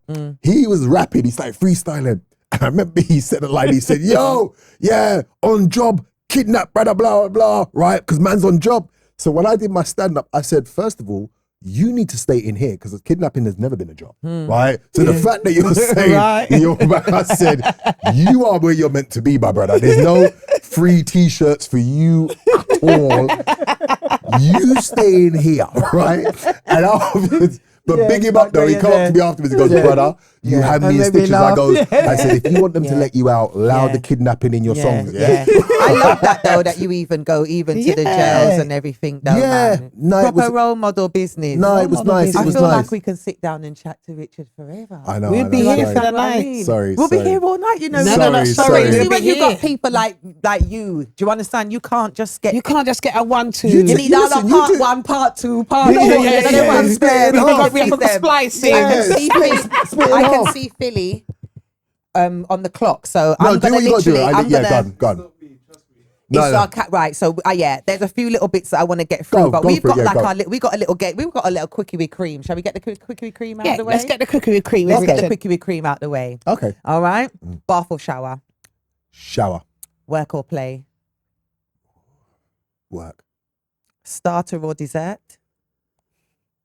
Starter. Yeah, we're starter girls. I love a starter. Calamari. Don't play with the calamari, you know? Do not play with the calamari. Yeah. I discovered that late. I normally have a fish starter though, you know, like I a like seafood calamari. starter. No, I normally always do calamari. calamari. Yeah. Right, outside or homebody? Homebody. Morning person or nighttime person? Nighttime because of my stand-up. Yeah. Yes. Okay. Stand-up comedy or acting? I will say stand-up first because it is the catalyst from which everything derives. But acting is a close second. Yeah.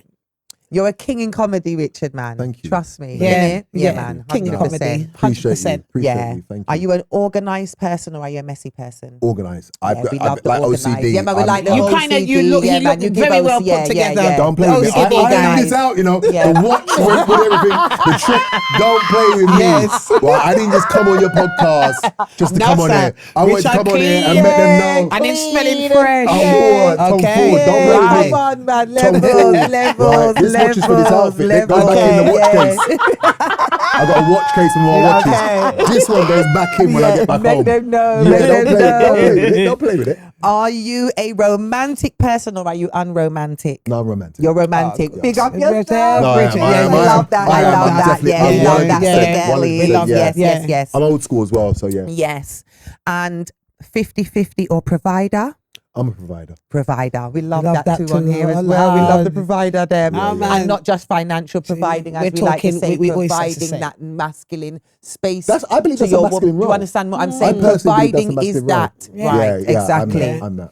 And then we've got our last one for Quickie with Cream. Foreplay or straight to it, Richard? Foreplay. Definitely, we are advocates for the foreplay.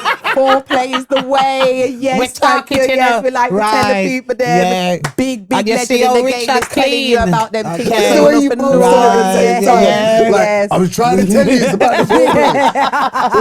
Quick start. Get it cracking. Get cracking. Warm me up for us now. The engine warm up. Warm up the Like a gallon man car, engine. like, pull the truck and caprice. So like how we've got you on here and your Yeah. name begins with R, we've got a few questions. These are words beginning with R. So Okay, we're going to like test your okay. little trivia. You know what I mean? Okay. What do magicians often pull from their hat? Rabbit. Come on. Okay. The process of reusing materials to reduce waste is called? Recycle. Yes. Richard feel big. He needs to go on one of them programs. Yeah. And quickly. A well-known famous empire. Roman. Come on, and my son says It's Roman. Roman. And it means strong and powerful, if I'm does, correct. it does. Mr. Yes. Blue Eyes is what I call him. Right. To act or speak officially on behalf of someone is to. Ooh, that's a good one. Say again. I like If that. you act or speak officially on behalf of someone, so you're speaking for them, somebody. is Ooh. to blank them, is to Not reaffirm. no. So you speak on Reiterate. behalf of them. I am Reiterating. No. Remember you said what we like to do with our ends. What does your lawyer do? Represent. Yes. Represent. I like that. Okay, Yes. I like that. Okay, you had me on that one. Fill in the blank. Mm-hmm. Blank and nephew. Ray. Real. But that's actually a W. It's a W. Come on, let's slide. W-R-A-Y. Don't say that. We gotta leave it in. No. We gotta leave that No, in. you know what? Yeah, The that's Bajans me. out there will be cussing bad words. She Ray don't know and her. nephew. Ray and How can I nephew. forget that? Ray and nephew. She don't know yeah. about her. How Okay. can I say that? Oh my god! That was, and I thought I And ate you with said that it one. You nice as well, you know. know. She said, Feel "Rub it on on." your arm. I really You did thought it I like ate this. with that Yeah, one, yeah. guys. Oh my gosh. alright, this for this Okay, episode, never it's mind. alright. I love that, but that Yeah. just shows you how quick you are on the No. mark. Respect. A classic boxing movie with Sylvester Stallone. Oh, Rocky. Rocky Yeah, classics. Yeah, A absolutely. famous activist who refused to give up her seat. Oh, Rosa Parks. And guess Yeah. what day she was born on? The same day as my daughter and To my me, dad, Maffey. Maffey. So you just See it there? Yeah. you see when I Standing saw them on put her business. up on their birthday, Okay. I knew she weren't moving. Do you know that? You know when I Rosa saw that was her birthday, Parks. Mr. She The nah 4th of move. February. 4th of February. Yeah. Me, I sit down. And what word means uncommon? Uncommon. Mm-hmm. Rare. rare. Okay. And I believe that we are definitely rare. Of course. No, I like Yeah. the way you did So, You brought it around. Richard, yes. Yeah. So obviously we don't have that much time. That's all right, And do we, your thing. we went off on one. I love that you came and we just let it flow. Do you understand what I'm saying? And that's the best thing. That's what a conversation But is. get what you need, though, drop you know? so much gems with us and everything. And it's more about just us just like talking. I just don't want to like skip over anything that you've been doing. Sure. I saw that you just came off a tour, Top Secret. Yes, right. Amazing. Yes. You're not stop work because you now told me that there's another tour. So what's this tour now? No, this tour, it's the it's the same tour. Yeah, but so you'll just keep basically, doing it. so I've got, my next one is in Stafford. Yeah. So over the last 3 years, the beginning of the year, I've been doing a tour for like 2 to 3 months. And you know what it is, right? Because it's so weird. With my stand-up now, I've always been lucky to be good at stand-up and innately been able to do that. But of recent, and I say since my mum passed, because my mum was hilarious, right? She was the person, you say, it's just them. Yeah. She was that. She would have you on the floor. I love that. Right? I love that. And my sister has it naturally too, you know? But what it is that my family, generally speaking, are very funny. My cousins, all of them, blah, blah, blah. Just natural. So it's a natural thing for us. We all get it from my granddad, yeah? Okay. So what it is that I knew I had something, but as soon as I would come amongst my family, I felt like I was like, they're the guys. They're the ones, You're kind of a bit more back. yeah. And they would look at me, and my sister once Yeah. said, bro, but you funny. I said, Rotted. I said, oh, you mean I'm not funny? She's my younger sister, because she's so funny. But then what happened since my mum passed, it was as if she passed it on to me fully, where I could just speak and make any situation funny. So I was finding that I was going on stage and I didn't even need a big intro. I just walk out there, do my thing, and I didn't even need to have material. So like what you say in terms Your of, intros and your outros I was able to now just be, and then the hook is like, anyway, coming next. And you go, That was like, I always felt that about when I watched you. I always had that it's thing. I so, I always will never felt forget that. that, the fact that you said that, because that is my confident watch when I come on stage. You going on next, yeah? All right, cool. Let me show you Let me show you how to do this thing. That was my, and the comedians will laugh because they'll know, like, you're next, yeah? Right? Because, but that's, and I think since over the last 5 years, I think I've now ultimately Mastered. found out who I when am. you've been in the game long enough, I believe that you mastered your Yeah, craft. you Obviously, you definitely can mastered. always improve with things, but I definitely believed you mastered your craft. You've The mastered. Last Dragon, when they found the glow. I found the glow. Yeah, great. Yeah. I found the glow. Yeah. It's So always you're been you. in your zenith era. You're Chinese in men in the water going, it's you. And it's like, and they come out of the water like, it's me. Right? on. I'm that person now. Yeah. So I say You're that in to your say that zenith. I'm ready now. Yeah. And I call it the Phoenix effect. I'm now ready, because here's the other side, is that I've always been saying, when is that big thing going to come from me? And don't get wrong, I'm very grateful for everything that I've achieved. But in terms of where I've always wanted to go, that hasn't happened yet. And I'm like, and I'm praying, I say, when is it going to happen? And I have to believe that it's God's timing. But the other side of it is that now, the way that I am financially, I had to learn, because I grew up, our parents would just say, save for a rainy day, right? But they wouldn't teach you how to like take your wage, put that there, blah, blah, right? Some parents did, but my parents weren't like that. Yeah. So I would spend, right? And then realize, right, I ain't got no money, right? So I had to learn, and now I'm a person that it's like, no, I'm always make sure I've got, because I had to teach myself that, right? So all this, like you say, the things you're teaching yourself, I'm now preparing myself, because I've got another saying, which is that train for the role that you haven't got yet, right?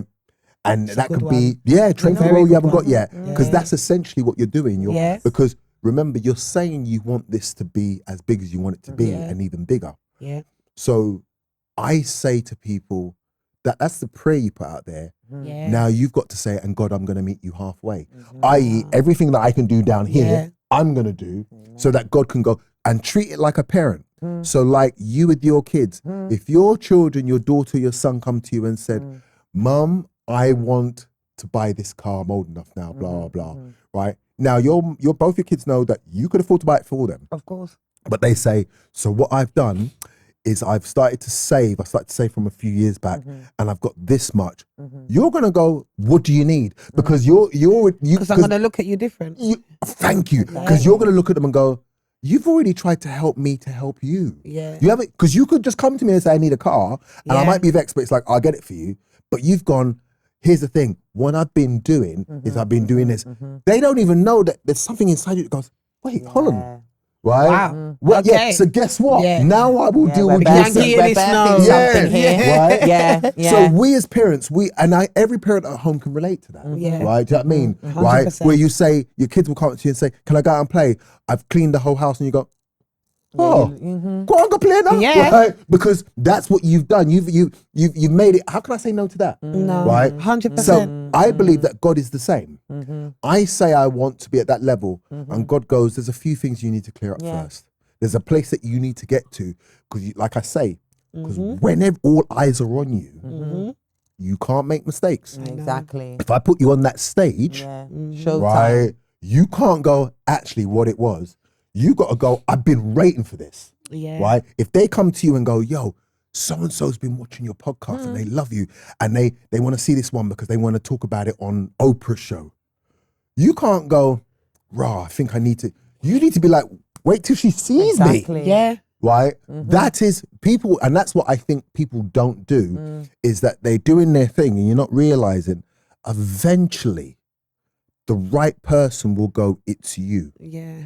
And at that point, you haven't got time to pack up stuff and give me a little bit of time. They're going, no, it's now. Now. It's now. Yeah. Do you want this? You said you've been wanting this. It's now. Exactly. And if you don't just go, Chuck, I'm ready. Exactly. Be you ready? You have to train for the role you ain't got yet. So I believe now with the stand-up stuff, I'm ready for the Netflix. I'm ready for that level. Definitely. You understand what I'm saying? Definitely. And it will, and I put this on this show. I've not said it anywhere else.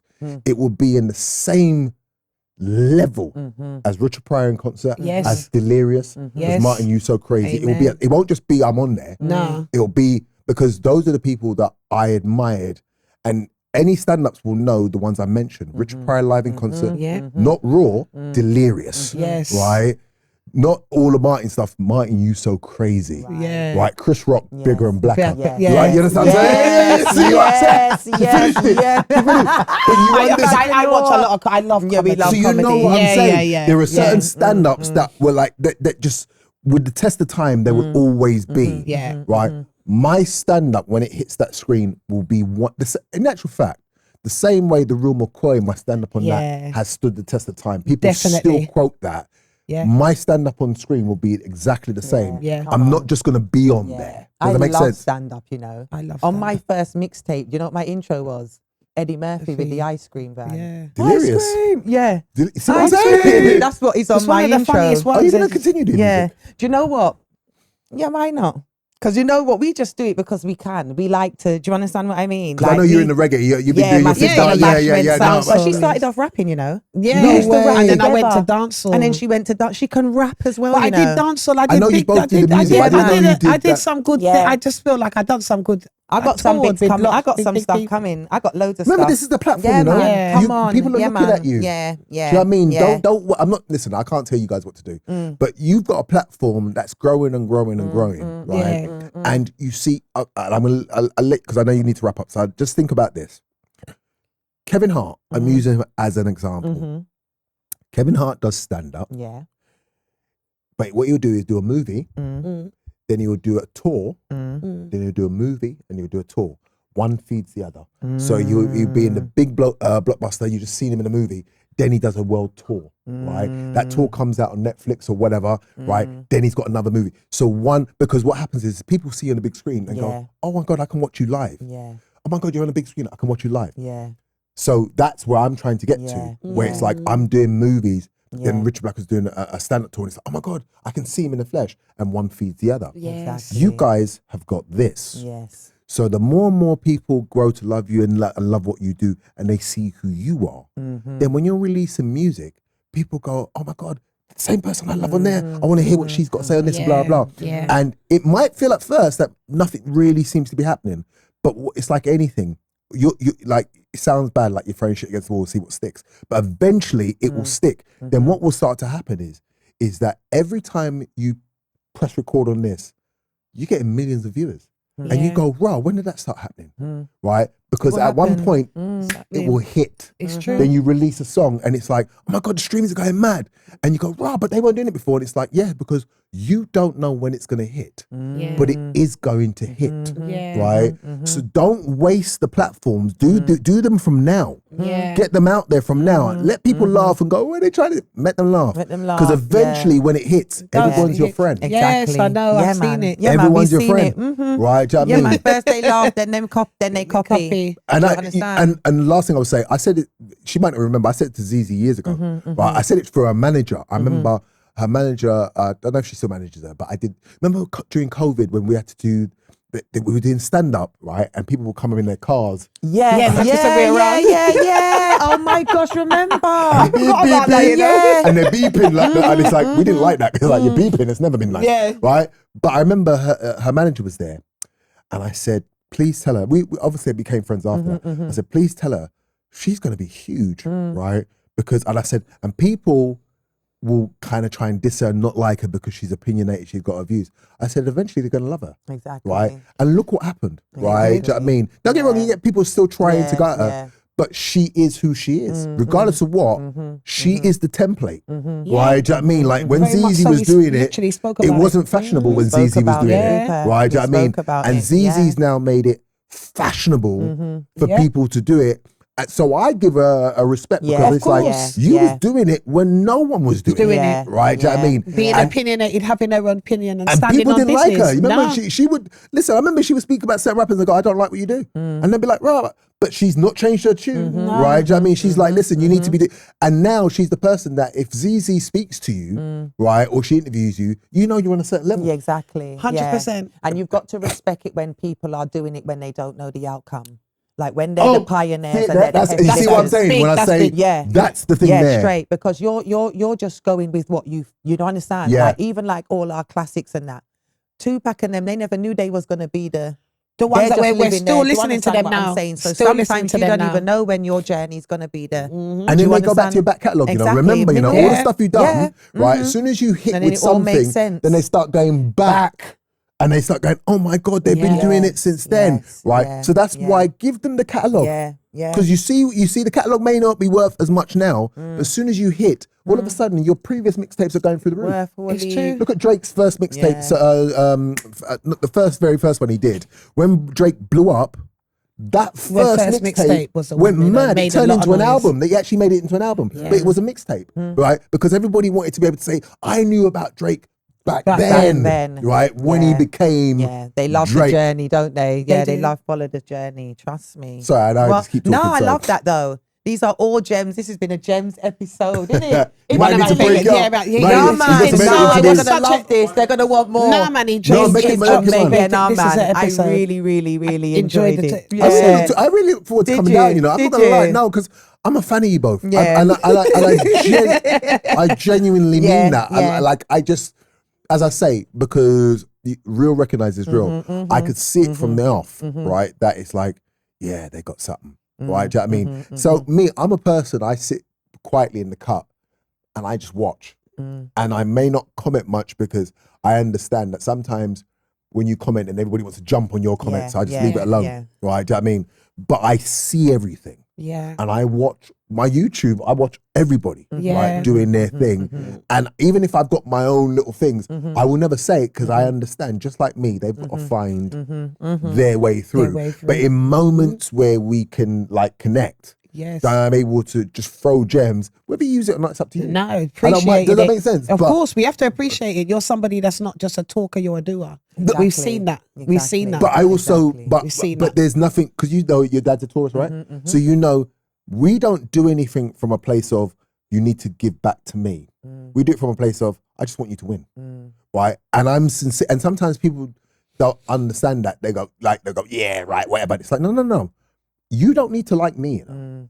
Right? I'm very confident in who I am. I don't need you, but I still want you to win because I'm not a hater. Exactly. Right? Do you know what I mean? I believe what's for you is for you. I might say to you, brother, or sister, mind that left turn, you know? Yeah. Right? Because I guess what? I've been I've down been there there before, right? yeah. And I know what that left You turn. don't want to take it, that's up to you. But But it's I'm up just to letting you know. I'm just letting you know. Yeah, but go on, go take it down if you Yeah. really want, right? But if I get the opportunity, like in moments like this, or like even when I messaged Clue and I said to Clue, right, Clue, I said, you have something.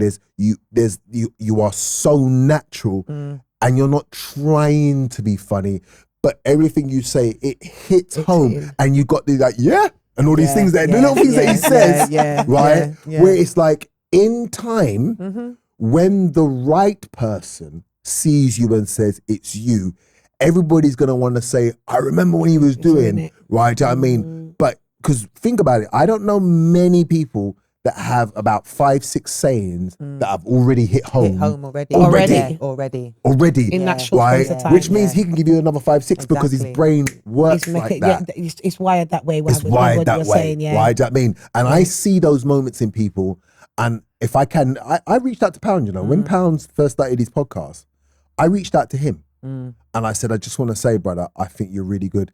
And then he said, bro, it'd be lovely to have you on. And I said, whenever you're ready. And he's just going from strength to strength as well. He is. You know, they got the Mobo nomination and which everything. is Like, I've literally just watched them like going from strength to strength. And I respect them. Yeah, but but I will say, if you was to ask Pound will say, Richard reached out to me. I didn't reach out to him. I reached out to him and said blah, blah. And then he messaged me, right? And we got, and as That's I say, happened to me on the show as well. Yeah. Like there's been guests that have come on that they've actually said to me, I'd like to come down. And I'm like, wow, that's nice. That's nice. Do you know what I mean? Appreciate it as well. Yeah. But no, when you reached out, you said, you could tell I was more than on it. It was like, it wasn't even like up for debate. And there was a point where I never got back to you. And I messaged, I said, listen, I didn't want you to think I forgot, blah, blah, blah. Right? But for me, I was really looking forward because it's like, because as I say, that what you put out there, it's received. Does that make sense? Yes, just to let you know, yes, if I'm a template on anything, it's received in the way that you want it to be received. Thank you. You deserve all the flowers. No, man, today was even like, it was a mixture today for me at Convo With Cream. It was like a sit down, an interview, but it was also like me just, do you know what I mean? Like just listening to you. I can't explain it. I get you. Like when someone comes in and we're just here to just take on board what certain things as well. Do you get me? Okay. It was definitely one of those today. We appreciate you coming down to Convo With Cream. Anybody watching, man, you lot just big up Richard Blackwood. Cameras, though. Don't play with it, you big know. Up Richard Blackwood in the building. My own name. I don't know what you guys got when you come on the show.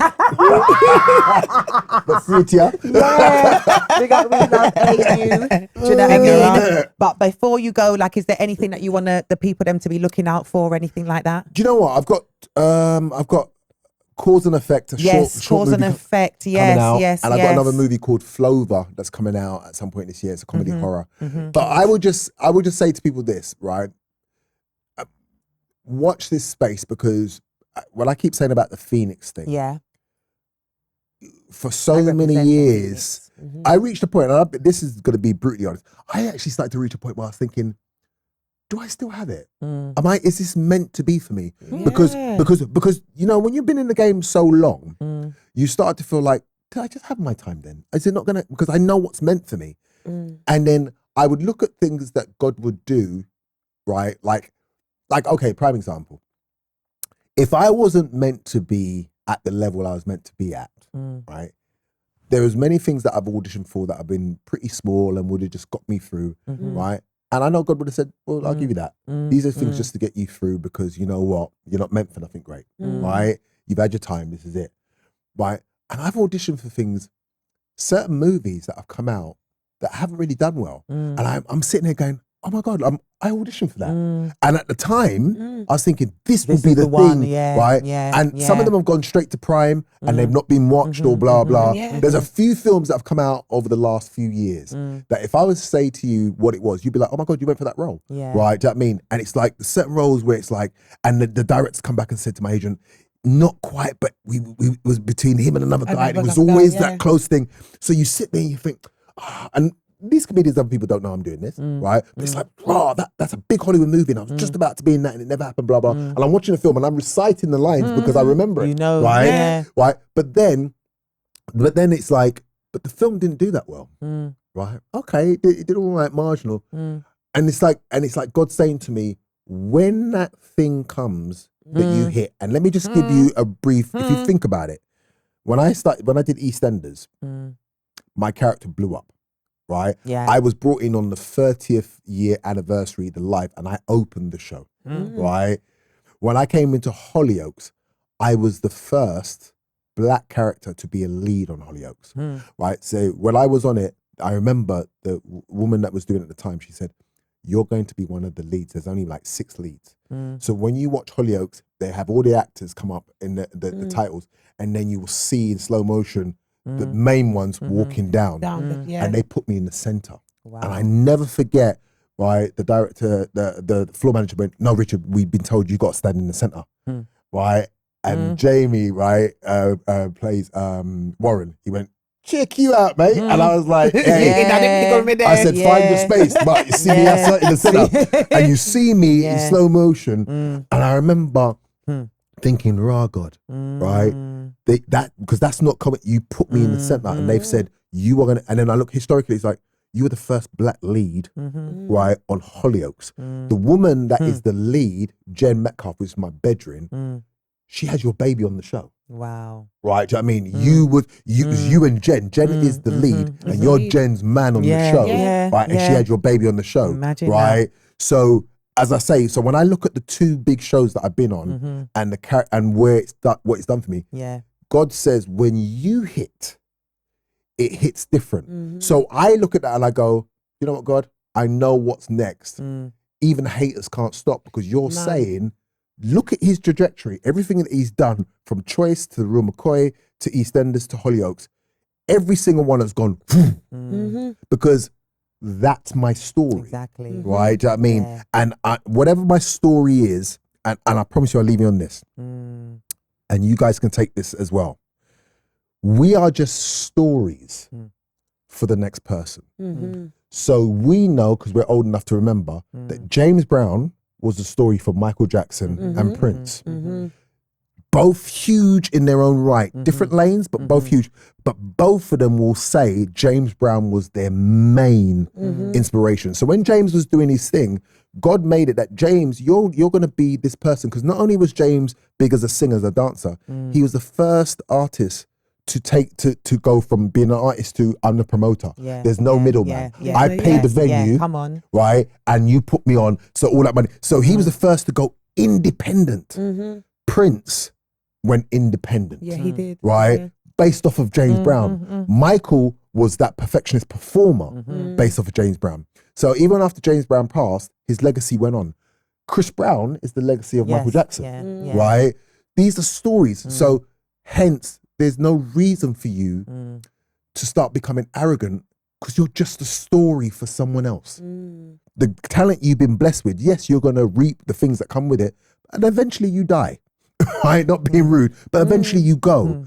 But what is left is what's passed down, right? So in that interim, you reap the benefits, you do, and you always recognize that God's doing it for me, because I'm playing a story. Exactly. A book. Richard Pryor was my book. I never met him, but he was my book. Eddie Murphy's my book. The greats, right? Martin Lawrence is my book, right? So just like you would have your people from wherever, from dancehall to whatever, right? Supercat was my hero, right? Supercat told me, don't take no prisoners from nobody, right? Do you know what I mean? In his music, everything. And we knew the brother he was, right? So I looked at Supercat and I was like, I get it. So Supercat wouldn't know. He's my hero. Right? In all of them. But Supercat is that guy. So when Sean Paul came, right? People that were old enough went, that's Supercat in a younger version. Yeah, it was. Right? Sounded like the whole voice and stuff, But guess what? Younger people wouldn't know. Right? But we knew that's Supercat now in a new version. So Supercat was his Don. Let's just have it right. Right? Do you know what I mean? But do you know what I'm saying? Of course, right? totally. So that's what I mean, why it's like, and Supercat is now older man, he's more graceful, he's like, but Supercat will look and go, yeah, man, I mean, the reason why in there. Right, and ain't it fact that he's Cooley and Sean Paul's mixed as well. So it's, you know what I mean. So that's why I say never believe your own hype, because you're just a story for someone else. And I'll leave it with that. I love of that. Course. I love that, guys. As you can see, We'll leave you with that. You know the ones there. No, honestly, we can't do no better. We can't outro it no better. You know the intro and the outro thing already. The intro and the outro. Yeah, come on, don't play. Yes, big up everybody that's locked into the episode. Just stay tuned. Make sure that you subscribe. Tell a friend to like, share. Big up Media Workhouse Productions. Big up my co-host, one Mafi Never Two. Couldn't be a tree. Big up yourself, Richard. Hey, and the studio. Blackwood. Yeah, big up yourself. Because I ain't lying, people. You gotta step your game up. Yeah. This room, yes, sir. Oh, gosh, yes. We out. Convo With Cream. Convo With Cream.